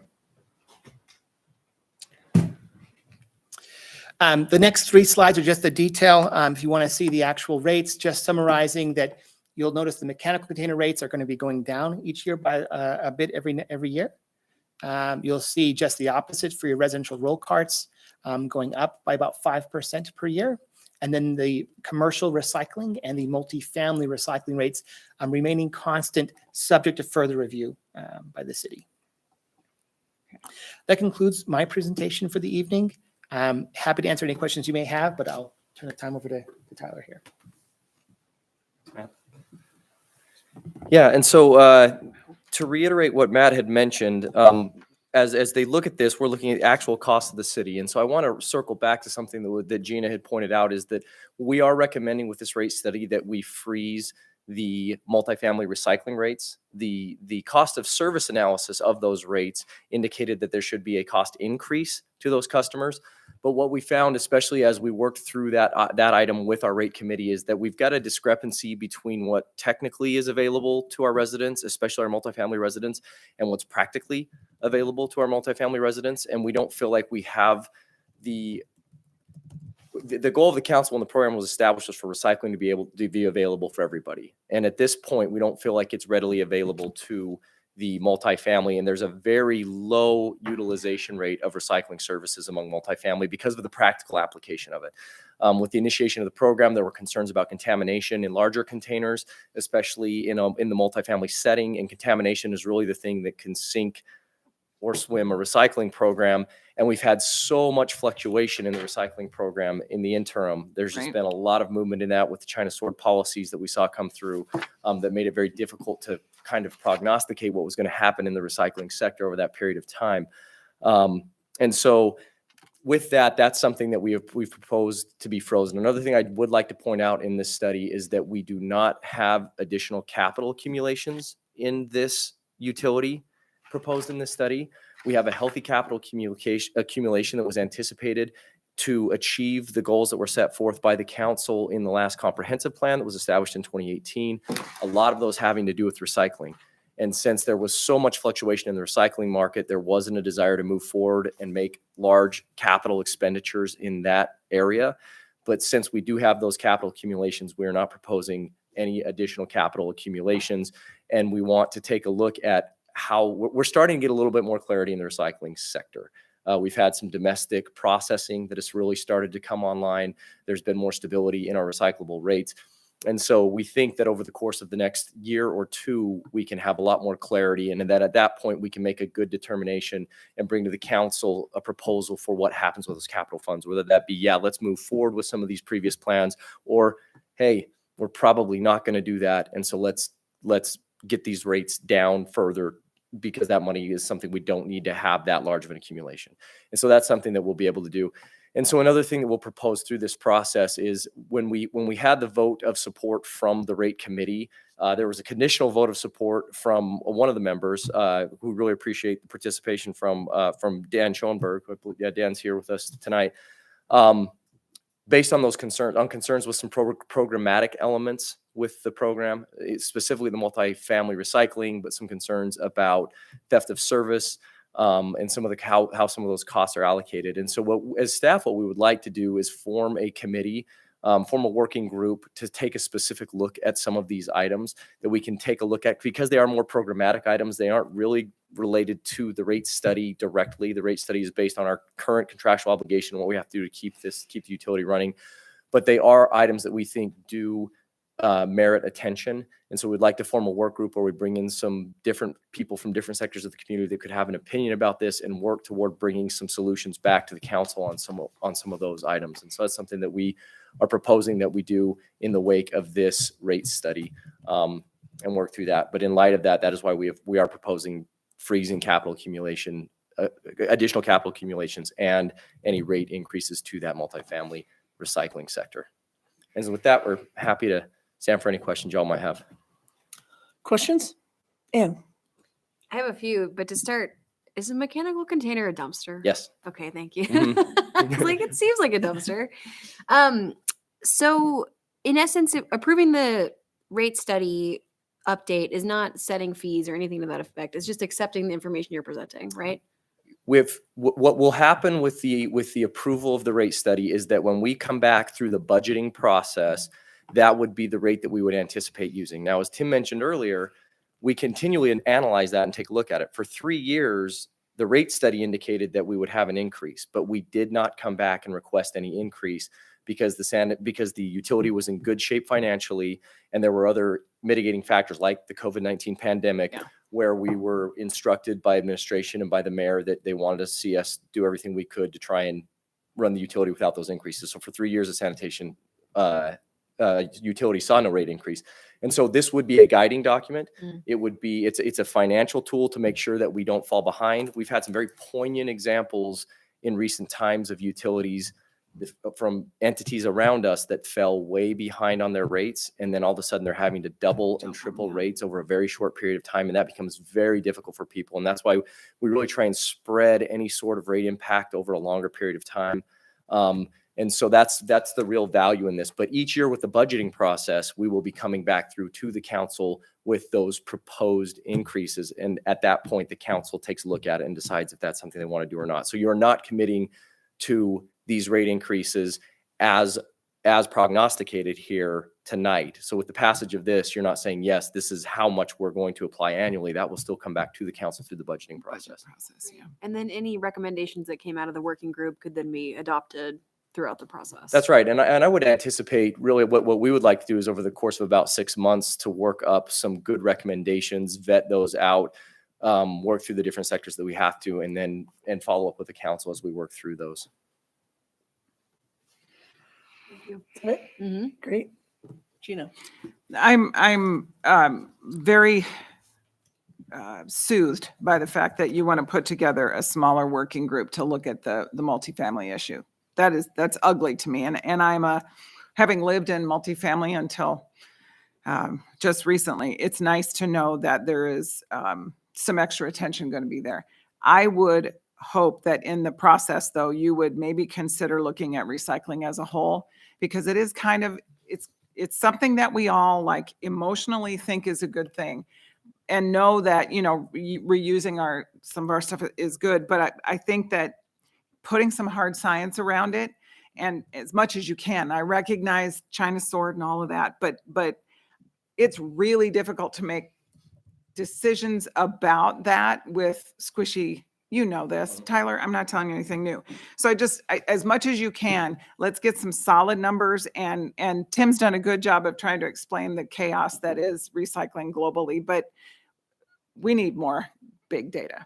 I couldn't agree more, Councilor Drew. So one of the things that we've had Kelly working on before the climate action plan took over her life was looking at the actual greenhouse gas cost versus what we were gaining from recycling, and trying to take a really clear-eyed look at it, because it's something that we've always heard loud and clear from this council and from previous councils, is that we want to make decisions that are the right decision, not necessarily something that sounds good but doesn't really do anything. Right. And so that's something that we really want to do, is take a hard look at it. It's been a difficult thing to see nationwide, because you had cities have to make really tough decisions because recycling costs more than landfilling. It just does. It costs us more to recycle than it does to landfill, and fairly significantly more. And so at some point, the council has to make a decision about how much value they want to place in that. But we want to provide that good information, because you've had entities that have completely dropped their recycling programs, and they're enormously expensive to start back up. And so it's one of those where you kind of cringe, because it's like, based on some short-term stuff, we wouldn't want to completely get rid of it. But then you also have entities that have really looked hard at going back to what they call kind of the OG recyclables, getting back to cardboard, aluminum, and tin, and saying, let's just, I think that we do want to take a comprehensive look at that, so we can provide the council with the best information that we can. I hope that as you go through this process, and Kelly and Kyle and you, or whatever, as you go through the process, that you would keep us in the decision, not the decision making, but the basis of what you're going to come back to us with. That process, I think, has been a little bit, sometimes goes fast around the community. And it's good if you can come back every once in a while and let us know what you're looking at, what you're learning, that sort of thing, so that when it comes to that moment of having to vote, you know, we're not the only 7 or 8 in the room that know what's going on. We'll be happy to provide routine reports to the Public Works Finance Committee as we work through that. Awesome. Thank you. Julia? I just wanted to say that I really appreciate how thorough this rate study is, and that it provides great justification for the future budgeting process. And never thought that as a newly elected person, I would be studying the rate of garbage. One of those But fun anyway, things of local on that government. note, I would move that we approve the sanitation rate study. Second. It's been moved and seconded. Is there further discussion? I got a couple questions. Surprise. And I'm working really hard to, I'm a verbal processor. And so sometimes it takes me a try or two to make sure that my question actually makes sense. I do want to say thanks to Tyler. I had an ask after our public works meeting. My biggest concern is that y'all are going to get phone calls in January of 2023 of people saying, you raised my rent $1. What's this coming from? And so I guess my question to you is, what's our plan for communicating this change? Because I almost missed it. I asked for the revision to help understand how we got to this place where we're looking at a rate increase. And I almost missed it on the top of page 2. And so what's our plan to communicate this to the public? So I think that's a great point, Haley. And I think that getting that public information out there is really important. And we will try and get some really clear outreach in both press release and social media outreaches so that we can help people understand that the positive messaging, especially around sanitation utility, is you've got, even water and sewer utilities around the country, they're seeing 10+% increases. Sanitation utilities, I mean, we've got over 8% inflation. And we've got our sanitation utility in such good shape that we're proposing 1.5%. And so that we're in really good shape as far as that goes. We're not even at an inflationary number with that increase. And so I think that there's very positive messaging as far as that goes, but it still hits people in their pocketbook. And it is something that we want to try and help explain in as clear a way as we possibly can. And I also struggle because the people who are likely going to be calling you are the folks who have never turned into one of our invigorating city council sessions. And where this, there's been public comment forum for all these things. I am really excited to hear that we're taking a closer look at the multifamily housing conversation, because I did find it interesting when we're talking about the rate study analysis, and I'm quoting from the study, rate study analysis was conducted by tying rates to how the city incurs these contractually. And so that doesn't, I get why we're there, but I also struggle when the goal on slide 4, point number 2, is to make sure that it is proportional to the people who are using it. And so I'm glad we're taking a closer look at that. I want to say thank you to Dan and Blues Properties for engaging on that. And I also want to make sure the rate increase truly is for providing the services, because I'm also trying to get my head around what this piggy bank of capital accumulation is for. So I quickly pulled up the 2018 comprehensive plan. Potentially buying land and building a new recycling center ain't cheap. I get it.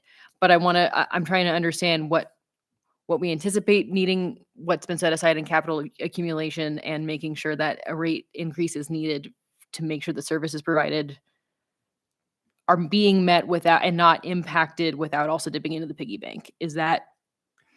Well, so in doing things like freezing the multifamily, we are dipping into the piggy bank. Okay. That's how we cover that, because they've taken a look, like we do with any rate study. It's how much does this whole thing cost? When Matthew gave his presentation, it's like, okay, what's the whole pie?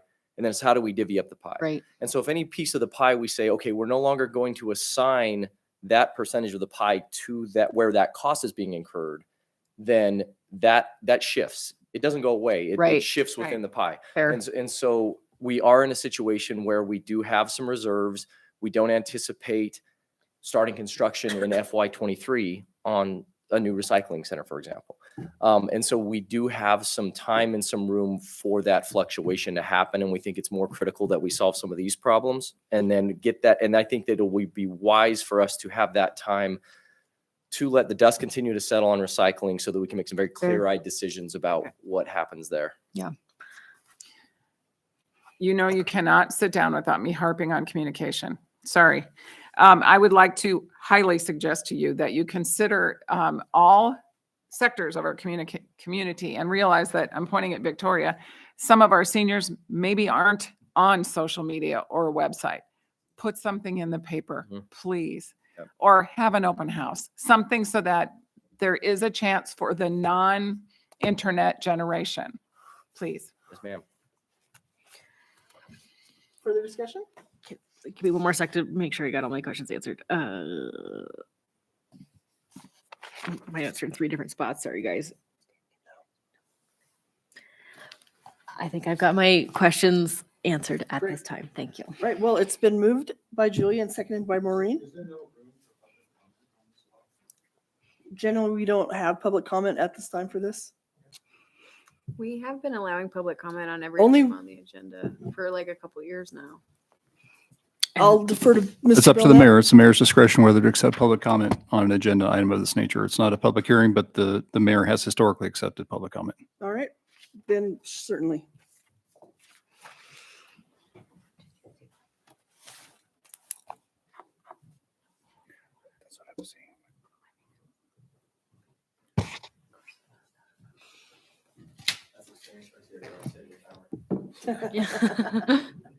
Yeah. Dan Schoenberg with Puss Properties here in Moscow. I did send a letter of communication on this to council today. So I apologize for the late delivery, but I didn't have a lot of time to put this together. You know, I make sure that when I'm on these rate commissions that our consultants are getting paid well for what they're doing, because I ask a lot of questions. and I think one of the things that I really want to impart is in terms of an understanding here, and we talk about the cost of service. I come from an operator perspective. This rate structure cost of service is based upon revenue generation. We have to generate X amount of revenue to make the system work. And in the case of a couple of examples that I put into the letter with recycling and also with the mechanical dumpster, you know, we talk a lot about affordable housing in our community. The cost escalations on this in terms of rent per unit per month is around $20. That's what we're charging the residents of the community for either overcharges in the mechanical or services that cannot be rendered to them. That's significant in someone's budget. I'm happy to hear this coming together. I'm going to push, I'll tell you, I'm going to push not just to have this group for 6 months come together and do this, but to look at the comprehensive study of our sanitation program so that we can acknowledge. I'll give you the example, the greatest example that's in here. We do not know how many recycling totes are deployed in the community. We have no idea. We can't judge utilization. We can't judge how many are out there. We have no idea what they are. I attempted in here to do that. For 2 weeks, I drove around this town on all the routes that were being picked up, counted totes in multifamily, and I put it in here. I think our utilization rates in multifamily, which all goes down and includes some duplexes in the community, is only 12%. The multifamily residents are those that are using mechanical dumpsters in the community who can't use the recycling are actually paying twice. They're paying for the recycling service that they can't use. And then when it gets deposited in the dumpster, they're paying for the solid waste. Again. So these items all have a relationship. That relationship exists between the totes and the recycling center and the mechanical dumpsters. And if we could take the tonnage, you saw my tonnage charts that I created on this for the city. If we could take that tonnage and actually do recycling, just think of about how much more recycling we could do in the community. Not just by 1 or 2 tons. That's 4,230 units in the community, of which I think there's only about 644 that have totes available to them right now. I'm out of my 3 minutes. Thank you, Dan. Can we ask some questions? What's the policy on asking questions? Dan, are you up for some questions? I'm always up for I thought you might be. I appreciate that. Maureen? So I hear your concerns. And my question is, does the creation, this basically 6-month committee, at least 6 months, committee looking at multifamily units and how this all plays out with them, does that, it appears that your concerns are going to be addressed. Am I missing something? No, they're not. So if I read the study right and we look at the 6-month group, it's going to focus on multifamily recycling only. And I think we miss the mark when we do that. We needed to start looking at the system as a because there's relationships between the recycling and everything else. What is going to happen at the recycling center if all of a sudden we increase our volume by 150 tons or 1,000 tons of recycling? And then when we do that, that's going to come out of the solid waste stream, and it's going to affect the revenue in the mechanical dumpster situation. So we have to look at it comprehensively and not just the recycling portion.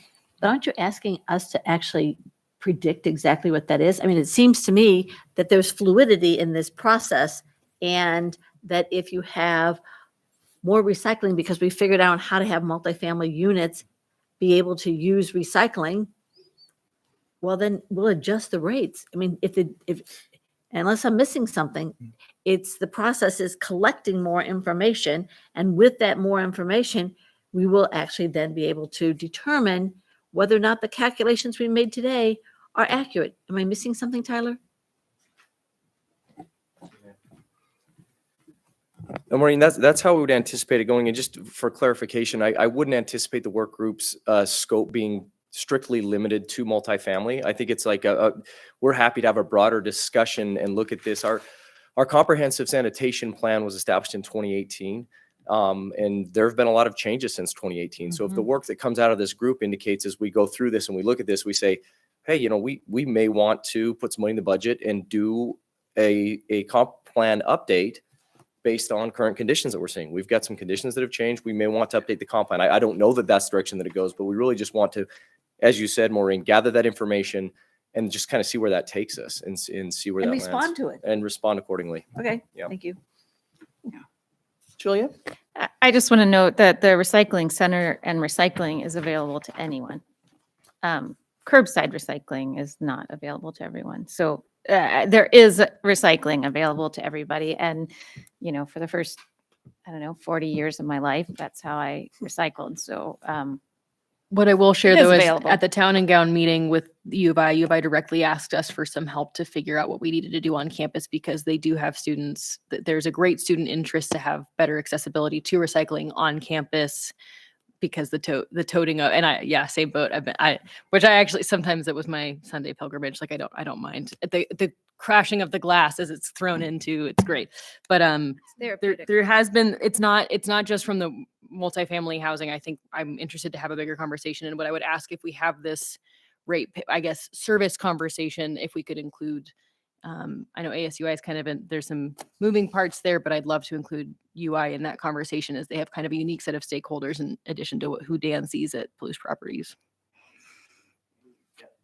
Just mention quickly, and we've got Stevie here with Inland Northwestern in the audience. So we've been working. Oh, cool. So we've been with the university in particular, we've been having some pretty extensive conversations about a pilot recycling program that they plan to launch this summer. And there are some components in there for a pilot program that we'll be bringing back to the council for some different style containers that we've been working with Inland Northwest on that we think could very much help with the conversation about our multifamily recycling throughout the rest of the community. So we will be bringing some of those solutions back to council. These aren't things that have been completely off the radar. They're things that we've been working on. So we do anticipate having a recycling program at the University of Idaho this summer. I think a more explicit explanation of this working group is probably in order. I mean, we're all thinking multifamily walking in, and all of a sudden it is going to look at the whole recycling picture. So, yeah, please.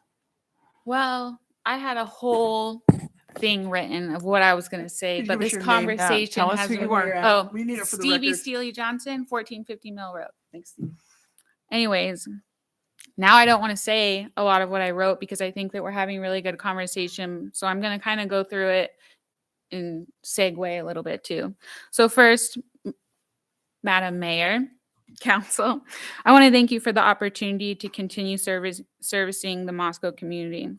This community is near and dear to my heart. In 2018, during the recycling update, I personally visited over 800 residents' homes to educate them about the changes to the program. That effort continues to be a highlight of my career. I will remind you that the change was brought by Inland Northwest. when I first started working at Inland North Waste in 2018, I visited the recycling center where we take our recycling to be sorted. And I learned that many of our recyclables were being thrown in the garbage. I came back to our Moscow citizens, city council, and city staff, let them know about this, and that it wasn't okay to have wishful recycling. That I wanted our community to know what they were putting in their recycling tote was indeed being recycled. Because I think this is a concern and something that's questioned in cities all over the country. In this effort, we had complete staff and council support. Tonight, I'd like to share some comments Inland North Waste has about the sanitation rate study that was conducted. First, I'd like to review the 3 goals of this committee. The first is to represent and communicate the views of the community. The second, to provide input on rate structure options associated customer impacts. 3, to formulate a recommendation for Moscow City Council.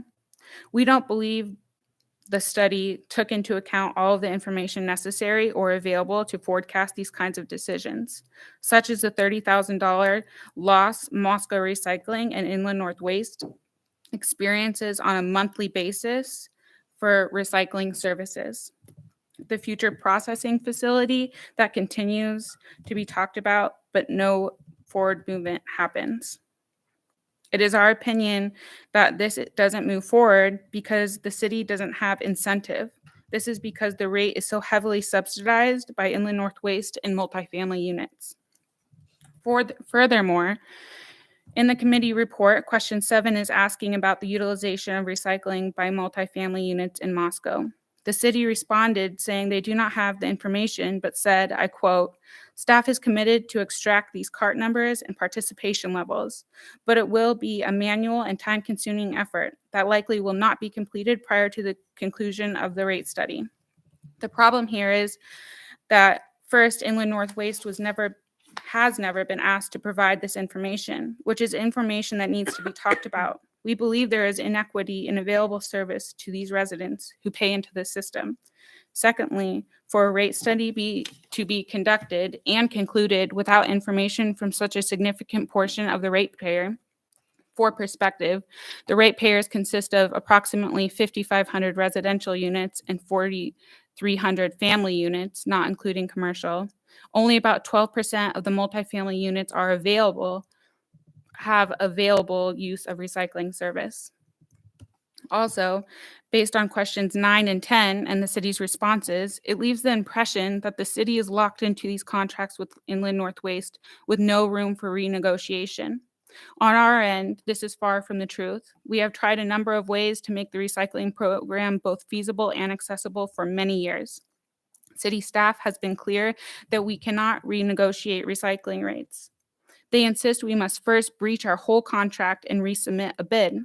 This puts our entire program at risk, including solid waste collection and processing, Tier 2 landfill operations, composting operations, as well as recycling, collection, and processing. From our perspective, this leads only to great increase in costs across all services. Even if we weren't selected for the rebid, due to the cost of doing business these days, prices would skyrocket. When we could, well, yeah, I am. When we could simply renegotiate a new recycling program based on real and transparent costs. And I'm so glad that we're able to talk about that tonight. Lastly, I'd like to talk about question 11, the Sanitation Capital Fund. In the Sanitation Master Plan in 2018, it says the city plans to decouple processing from collections and build a processing facility on our property. Because of this plan, Inland North Waste purchased a piece of property for $140,000. The city also came up with a new plan for the recycling center that was in line with this idea. Then the decline in recycling commodity values hit, which Inland North Waste had complete burden of at the time, and city decided to drop all the plans. Now we see in question 11 that the money that was supposed to go towards this plan is being reallocated. The decoupling of the building and the processing center was our light at the end of the tunnel, losing $30,000 a month on recycling. Now following through this plan leaves us continuing to suffer that loss and with a piece of property with a purpose unrealized. So I'm glad that all of you are saying, let's talk about all of recycling. Thank you. Thank you very much. Questions? Questions? Okay, third time's a charm. We do have a motion on the floor. It's moved by Julia and seconded by Maureen to approve the sanitation rate study update as presented. Start with the vote. Maureen, Aye. Julia, Aye. Haley, Aye. Gina,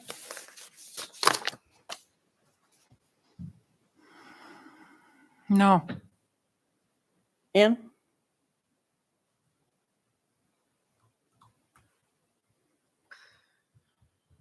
No. motion passes 3-2.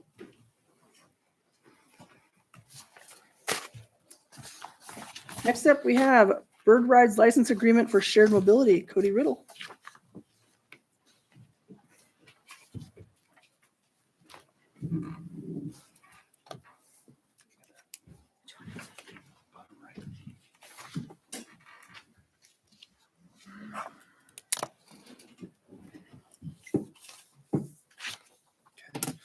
Thank you, Madam Mayor, members of council.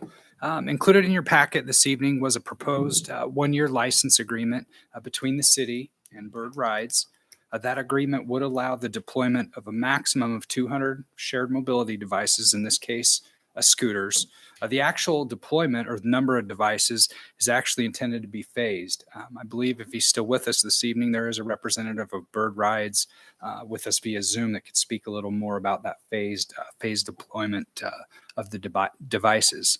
As a reminder, the shared mobility program itself was established through an amendment to Title 11, Chapter 2 that occurred earlier this year.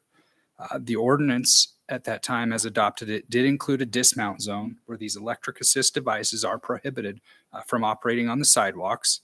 That zone is essentially the main street corridor in our downtown. And that requirement is reflected also not only in code, but in the agreement that is before you this evening.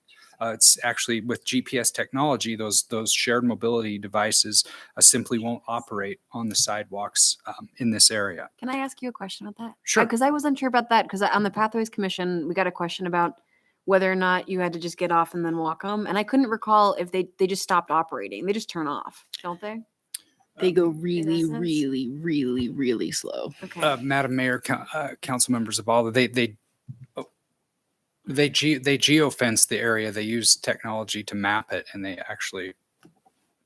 Oh, go ahead. No, and finally, just clarify. So there's two. There's a no parking, no end of your trip zone that was Friendship Square, and then there's a dismount zone.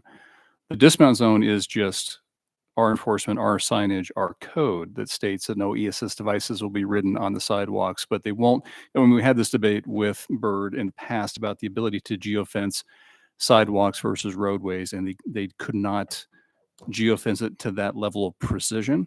And so there won't be speed limited or prohibited from being operated in the dismount zone because they can still be ridden on the street. They just will not be prohibited. They will not be allowed to be operated on the sidewalk. And that'll just be a city code prohibition that would be enforced by the police department. Great, thank you. Because yeah, in my mind, I was like, did they just like sputter down to nothing? Well, and you may recall that was our initial request, was to bring them down to 5 miles an hour. Their concern was because they cannot geofence them so precisely, you would have scooter riders on the roadway limited to 5 miles per hour, which would put them at risk. So their recommendation was to prohibit the devices. The prohibition against the end of trip, whether it's on the campus commons or Friendship Square, that will be a geo-fenced function that will prohibit a rider from ending their trip, stop having to pay for the use of the device in those locations. So they can't slow down. They just have to keep going. Yeah, they'll just, That's not how it works, but yeah. Yeah. So if that helps clarify the question. Yeah, it does. Okay. Thank you. Okay, I believe we're sharing the screen now for Zoom. I'd gotten away from Zoom for a while now, so I think Corey, if we're doing this wrong. So we did just touch on the agreement itself. Will also include that no parking zone around both Friendship Square and on near the Student Union building on campus, where those devices can't end their rides in those areas. That'll help avoid kind of the visual clutter and those areas of where we have the highest pedestrian activity. I would also note that the agreement includes language or our specifying our ability to impound devices that ensures we can remove them if they're not operated, stored, and maintained in accordance with the ordinance and license agreement standards.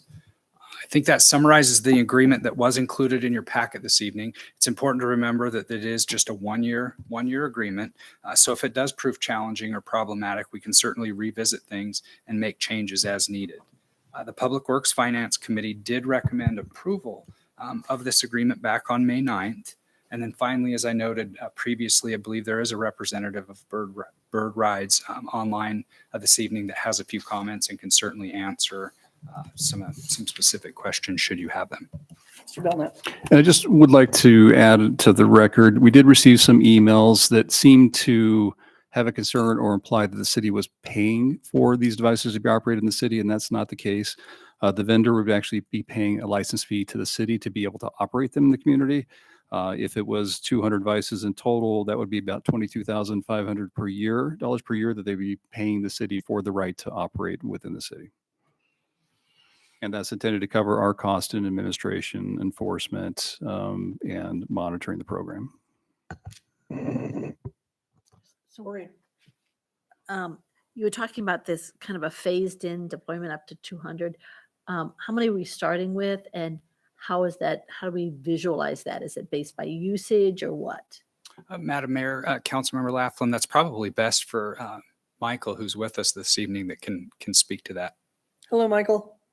Good evening, Madam Mayor. Good evening, members of council. Thanks very much for having me. As Mr. Riddle indicated, and as the city manager indicated, yes, there would indeed be a phased approach. What that typically means is even though we anticipate Moscow being able to support at least 200 units, we'd probably start out with closer to somewhere between 25 to 35 on the street at any given time. And then week over week increase in increments of, again, maybe around 15 to 20 active units until we hit that critical number where this can be a reliable public transportation network that people can turn to as their daily commuting vehicle, while simultaneously not overwhelming the community. Because we'll also be providing the city with real-time data dashboards that allow full visibility in terms of how many vehicles are being used, where they are positioned, the number of rides that are being achieved. This will also allow us to make a joint determination if before 200, it makes sense to pause in terms of scaling the fleet. Thank you. Thank you. With pleasure. I should provide some further clarity with respect to something that was mentioned in terms of the sidewalk riding. We do actually, as the city manager indicated, as Mr. Riddle indicated, we do actually have technology that does allow for the geofencing of the sidewalks at this point in time. Unfortunately, as the city manager indicated, it's not available on all of our make models of scooters quite yet. As we continue the rollout for the new hardware, it will eventually be on every single one of our scooters.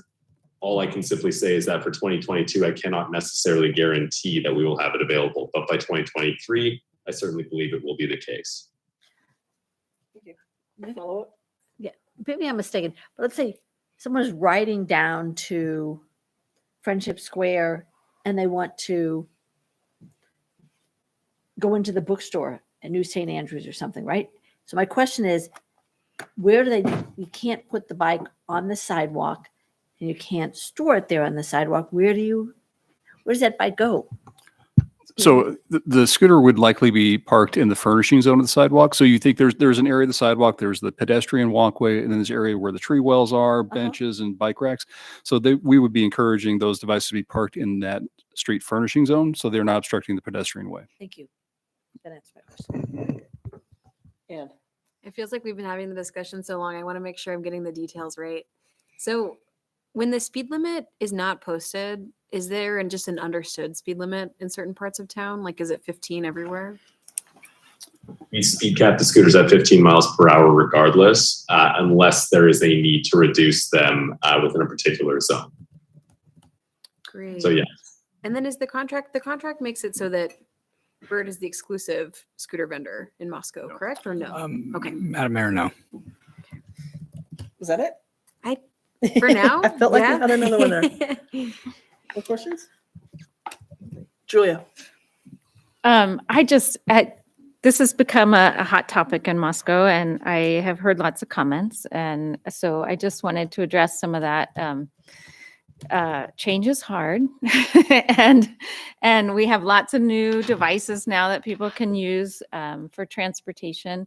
But I think overall that the more that the community can do to provide access to sustainable transportation, non-car transportation, especially as we go in and out of downtown, I think that really fits with our strategic plan, and it also fits with our climate action plan. And so I know that some people have mixed feelings about the scooters and they worry about the safety and things like that, but it is a 1-year contract. If Bird fails to meet the requirements of the contract, we can stop it earlier than that. So I just think that it's a really positive thing, and that even though some people maybe feel like it's scary to have the scooters downtown or throughout the community, that as we move into more multimodal transportation, that it is overall a big win for the community. I have a comment to the same effect. So I've been going through some old notes, and I found my original Transportation Commission notes from my second meeting, February 18th, 2018, when they had ongoing education where they reviewed who are the users of these, and they looked at an actual study, and it showed primarily that it's low income people that are utilizing these for commuting and other purposes, which helps solidify my opinion about them, because my experience had been watching intoxicated people drive them in big cities. And I was like, that doesn't look great. So I don't know, the more research that we dug into, that wasn't the only study, but that it was like young professionals, people going from transportation site to site because there wasn't a bus site close to their house, especially considering that we don't have a third route yet. We've been talking about it, but we don't. So I don't know. I'm a fan. I want to see how it's deployed, certainly, but I think that there are going to be a lot of misconceptions, and part of our job is going to end up being to work through those with people. So I'm in support. I've got a handful of questions. And one was going to be where the 200 number came from. Michael, thank you for clarifying. Also, are you on the East Coast? Are we keeping you? I actually am on the East Coast at the moment, but I tend to live on airplanes. So Thank you don't for worry. staying with us. My concern was about the 200 because, in part, I and Sandra helped give me some perspective. I was concerned about 200 scooters showing up on Main Street when the students are gone. When during a normal peak capacity of the town, you would see them more. The scooters used over a larger area, and I was a little bit concerned. It's good to know that it's a phased approach, so thank you for that. I guess I have a couple of questions, because I do think that the intentions of the contract make sense as far as there being a 24-hour answering hotline, and as far as like collection. I guess my question for you, Michael, is and part of it is because I walk by all these Main Street businesses that have now hiring signs in their windows for months and months. Do you have staff ready and to handle the task at hand with a town of nervous folks who are ready and likely to call the 24-hour hotline and to recover the scooters as needed? Are you guys ready to staff it? Excellent question. Yes, we've actually been doing outreach for some time since progressing with the license agreement and the ordinance. We actually partner with local businesses, local entrepreneurs to take over the day-to-day field operations. We call these individuals our fleet managers. What that means is that there will be locally based individuals who can respond very rapidly. To be very, very clear, I believe, if I recall correctly, there is a 3-hour response window. What that means is that if somebody does call, we cannot guarantee that that scooter will disappear the following minute, simply because we will have only a limited number of these individuals within Moscow initially. What I would say is you can likely estimate between two, not estimate, you would likely see a beginning number of 2, and then eventually us scaling up to 4 as the fleet increases in size. That's awesome. Thank you. And I wasn't sure. It's been a long time since I used one of these scooters. Is there surge pricing? I guess I'm wondering what the price to consumer looks like. I do, and that's really helpful context for me as far as low income. But what does an average 2-mile ride look like for someone in cost? Very good question. So there's no surge pricing. We actually charge per minute versus the distance that is traveled. For a city the size of Moscow, what you would anticipate is roughly around $5 for a point A to point B transportation option. However, as it is very important for us to make sure that this is affordable to the vast majority of individuals, we do have our community pricing program. So that's 50% off for those who qualify due to low income status, 50% off for veterans, 50% off for senior citizens. We can also work with select nonprofits within the city to ensure that we are delivering additional discounts for members of those organizations as well. This is in addition to incentives that we hand out for good riding behavior as well as safety, such as if you wear a helmet and snap a photo of yourself at the end of your ride, you receive a credit to your next ride. If you park in an area that we have encouraged as an incentivized parking zone, you receive credit to your next ride. That means you can drive that cost down by more than half if you are a regular user. That's awesome. And that touches on my next question, which is helmet riding encouraged in the app upon prompting? I imagine it's not a requirement, but is it in the agreement to encourage users to wear helmets? Good question. All of our marketing material has our riders wearing helmets. Right on the scooter itself, there is a sticker that says wear a helmet. All of our riders are encouraged extremely strongly to wear a helmet as part of our terms and conditions. We try and make helmets as accessible as possible. So an individual can request directly through our company website or through our mobile application to have a helmet shipped directly to their door for a few bucks shipping and handling and no other fees. We can also bulk ship a large number of helmets to both the university and City Hall at no cost to either organization to simply hand out if anybody wants to request one. That's awesome. And my last question before I have a couple questions for our team here. Has Bird experienced any cities who have not renewed contracts? And if you're comfortable sharing, if there's, I guess I'm curious if there's places where this hasn't gone well, and if you're able to share why. Yeah. In the past, certainly, when I think people were learning the ins and outs of this industry, there were a lot of operational know-how that was missing. We're now live in over 400 cities globally. We're also the first organization to actually launch shared electric scooters, giving us a lot of opportunity to really hone in. To my knowledge, there's no city that we have not had renew a contract in the way that you're referring to. There are RFPs that we have come, for example, third place in when they were only seeking 2 operators. And generally speaking, between ourselves and some of the other providers, we tend to trade those cities around year over year. Right on. But no, I mean, regardless, we do have the early exit language within it, the agreement that we have put together with the city and working with city staff. Certainly, we want to make sure that we are walking the walk and delivering on the operational promises that we have made. Or scooting the scoot, so to speak. Exactly. Thank you. And so my question for Cody, and we touched on it a little bit at the Public Works meeting, and I just wanted, since we're sitting here with the full council, I had asked about feedback from Moscow Police Department and any concerns from their end, and the gist was it didn't seem like there were any. Madam Mayor, Councilmember Lewis, it's new to them as well, like all of us, but they've been engaged throughout the process.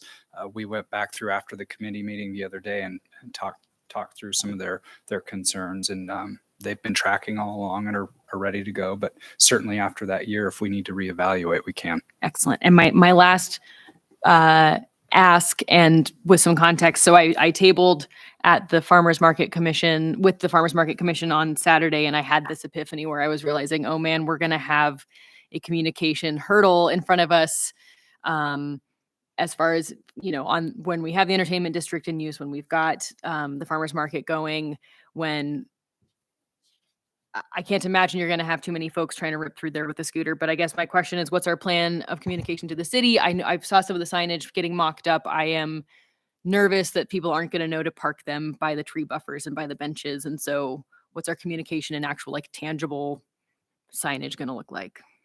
And what's that impact to you guys as far as scope? I think under the license agreement, we do have the ability for them to geofence for events, certain areas, so that we could prevent the devices from getting into that zone with 48 hours notice, I believe. Okay. And so I guess part of what comes with this agreement is the ability for us to compensate staff's time for staff and Amanda having to send the schedule to Michael, and as far as the downtown entertainment district and sending that, I guess. And I hear the geotagging thing. I know you can end it'll stop you from ending a ride somewhere. I can't shake the feeling that we're still going to end up with shenanigans, and I'm just trying to mediate shenanigans with what we can do. If it requires putting lime green paint on the sidewalk, encouraging, well, maybe not lime green, but birds on the sidewalk to encourage this parking corral, because I know you can't end or park at Friendship Square, but those scooters aren't sentient beings, and the sentient beings operating them will find a way. So, But the geofencing we're referring to is prohibiting their operation, not just the end of the trip. So if we have a boundary of an event, the device would not be allowed to be ridden into the boundary of the event. what is the communication to the public who are going to still try to run it and wonder why they can't walk, why they're stuck paying for a scooter and walking it as soon as they hit Main Street? You see what I'm saying? That might be a good question for Michael. Excellent question. So we can do any kind of customized email campaign as well as a localized notification that comes up when somebody scans the scooter so that they are aware that for any special event, for example, you cannot ride within these areas during this particular time. Certainly, we can work very hard to customize any of that messaging and make sure that it is incredibly salient whenever somebody starts a ride.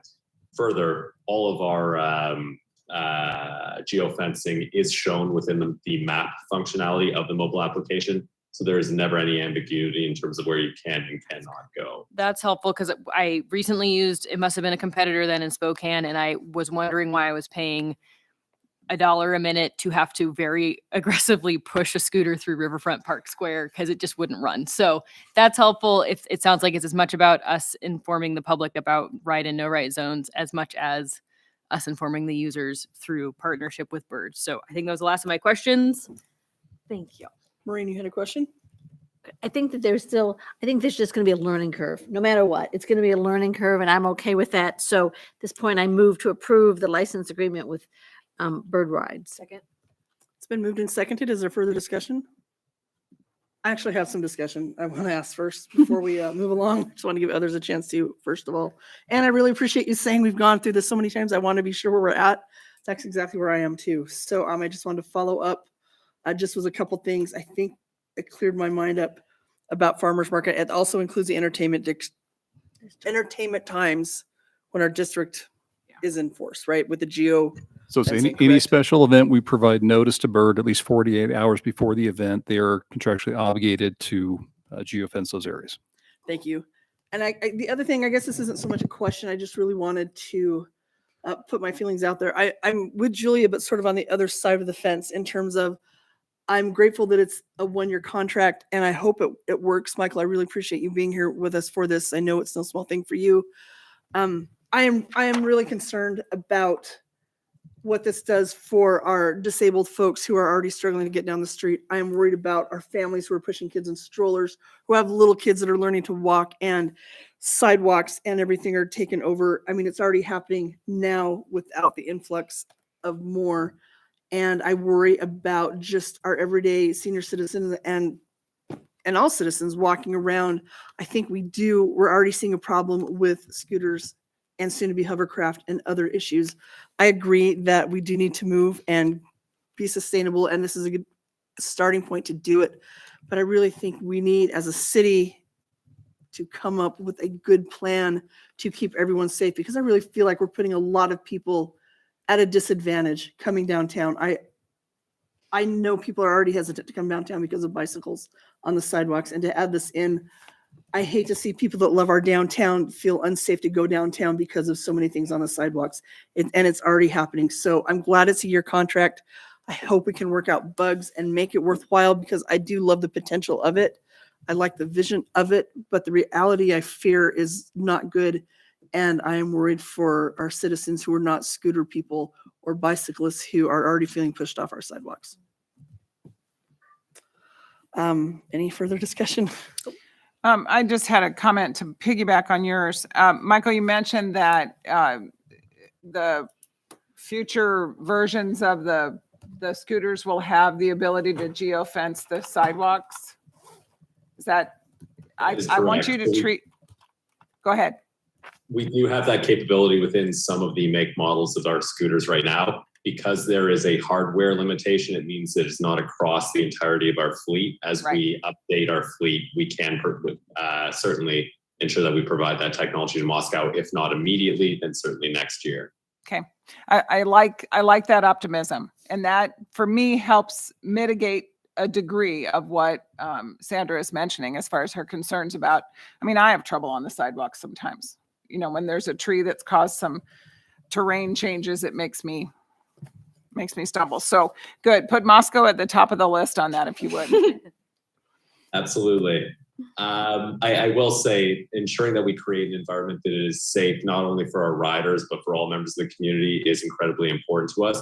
And any education and any technology that we can implement to make sure that people aren't doing something that creates an environment that reduces that safety, we absolutely will roll out and work collaboratively with the city to ensure we're disseminating that information. Good. Thank you very much. Lori, if you could help me out, I did not write down who made the motion and who seconded it. I made the motion. Thank you. There we go. Thanks, Lori. Any further discussion? We do have a motion on the floor, as moved by Maureen and seconded by Ann, to approve to approve the license agreement with Bird Bikes. Julia. Aye. Haley. Aye. Gina. Aye. Ann. Aye. Maureen. Aye. Very good. Thanks, Yeah. Cody. Thanks, Michael. Thank you, Michael. Thank you, Madam Mayor. Thank you, members of council. Great. Moving on to reports. Maureen, do you have reports this week? Yes. So I did go to the Moscow Volunteer Fire Department. Banquet thing? It wasn't a banquet. It was kind of a Graduation. graduation and Yeah. welcome people in. I think that was a really great thing. The highlight for me was that there was a 64-year-old man who just volunteered, which I think is a good incentive. Show his boys and everybody else that volunteering is something you should do for life. On May 12th, I took a tour of the Appaloosa Court with Gary Lasser, and I thought it was a really good thing, having worked for years and years on the Syringa issue. It was really great to suddenly see what his plans were and where they were going. And I thought that, and what I love the best is that as we drove around, so many of these workers, he's got tons of people, not tons, he's got several people who work for him that live there and get reduction in rent. And so he's got workers. Everybody's worried about workers. He's got that. And they're all like, oh, I got this idea. It built a sense of community. I like that a lot. And then I also, on May 13th, took the Public Works and Services tour with Tyler and all his little buddies and went all over the place. And it was terrific. And I really appreciated the time and energy that that everybody gave. It was just very valuable. I could name all their names, but we're moving on. It's late. We got another meeting. Gina. Last week was, or the week prior to last, I had my tree commission meeting.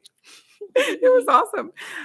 They are doing everything from talking and developing more thoroughly the Heritage Tree Program, which is really a cool way for us to celebrate the infrastructure, in my mind, of our community, these trees that have been around forever, and they're cool, and it's just exciting.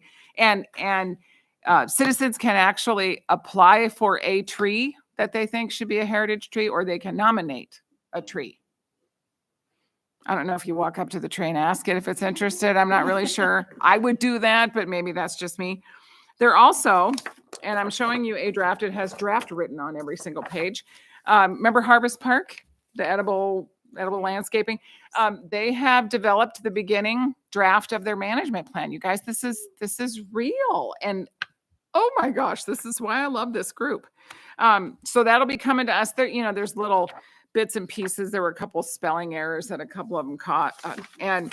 But then I also got to work farmers market in the horizontal rain and wind that happened 2 Saturdays ago, not last Saturday, but the Saturday prior. And I'm not kidding you. We still had a line of handing out seedlings to our citizens.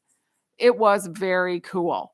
And we handed out Western larch. We handed out a dogwood of some sort. We handed out some kind of a cool fir tree. And then there were a couple kind of like grab bag trees in there. And people, it was awesome to see how much we here enjoy our trees. it was just fun. And, you know, I would hand them to the citizens and say, here's your baby. And they're like, I know, I'll try to keep it warm.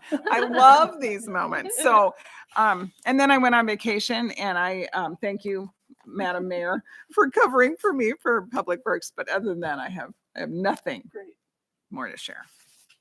And all of mine are also very fun. So I've got some events to remind everybody about. So there's a bunch of bike events happening. So Bike to Work Day happening on Friday. We will be passing out coffee and treats outside of One World on 6th and Main from 7 to 9. Be getting up early and dusting off my bike for that one. And then also the Pathways Commission will be tabling on Saturday. And then right after that, we'll be going on our annual bike tour starting at Gormley Park at 1:30. And yeah, everyone's really looking forward to that. Highlights will include stopping by the new pickleball courts and talking about the possibility of a traffic garden going in at the elementary school. If you want to know what that is, you have to come to the bike tour. And then the Moscow Volunteer Fire Department adopted their incentive program, which they've been talking about for a really long time. So I will be sharing more updates about that as they come out. Not as they come out, but as we talk about them and as it's adopted. But yeah, that was a big moment for them too. That's a big deal. Julia.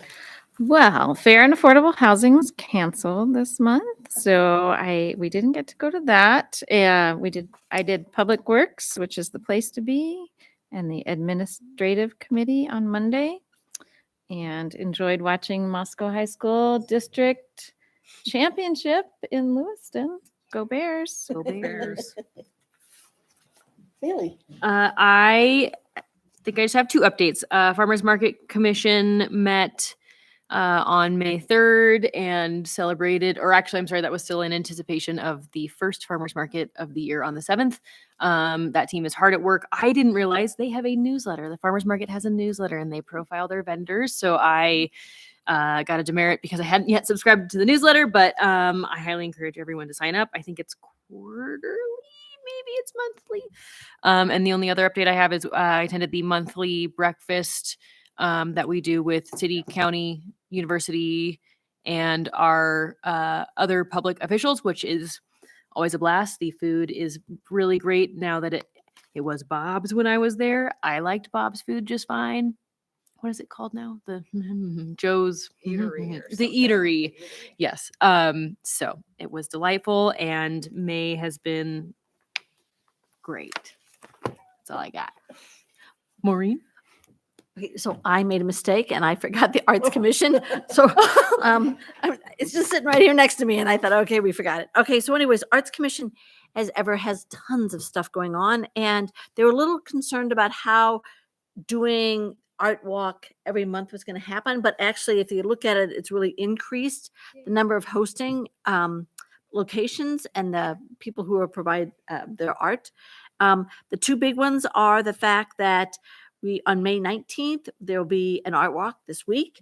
And then on June 16th is the big art walk, and there'll be bands and food. And my favorite part is there's going to be a whole section segregated to talk about kids. And it's just for kids to do like chalk, and they have all these activities for kids to come and they can hang out and be safe. And then one last thing I will say. Oh, yeah. Okay, so Catherine Bonzo wants me to report that the recycling plastic program is increasing, and in May they did 3,240 pounds, and I've been asked to report that at every meeting at what the new update is. Nice. Any more?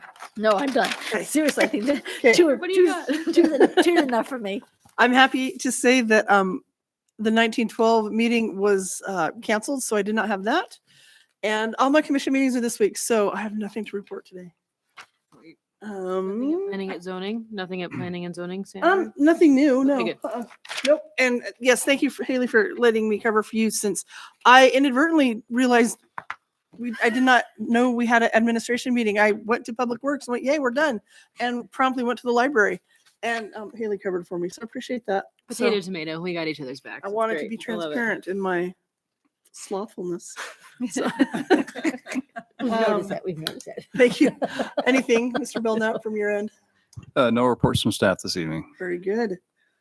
All right. Well, should we adjourn? To executive So session? moved. Mhm. Yes. We So, need- Correct. so We'll need a I motion. would, and you need a motion from Yep. me Correct. to adjourn to executive session per Idaho Code 74-206 parentheses 1F, and note that the meeting will not adjourn.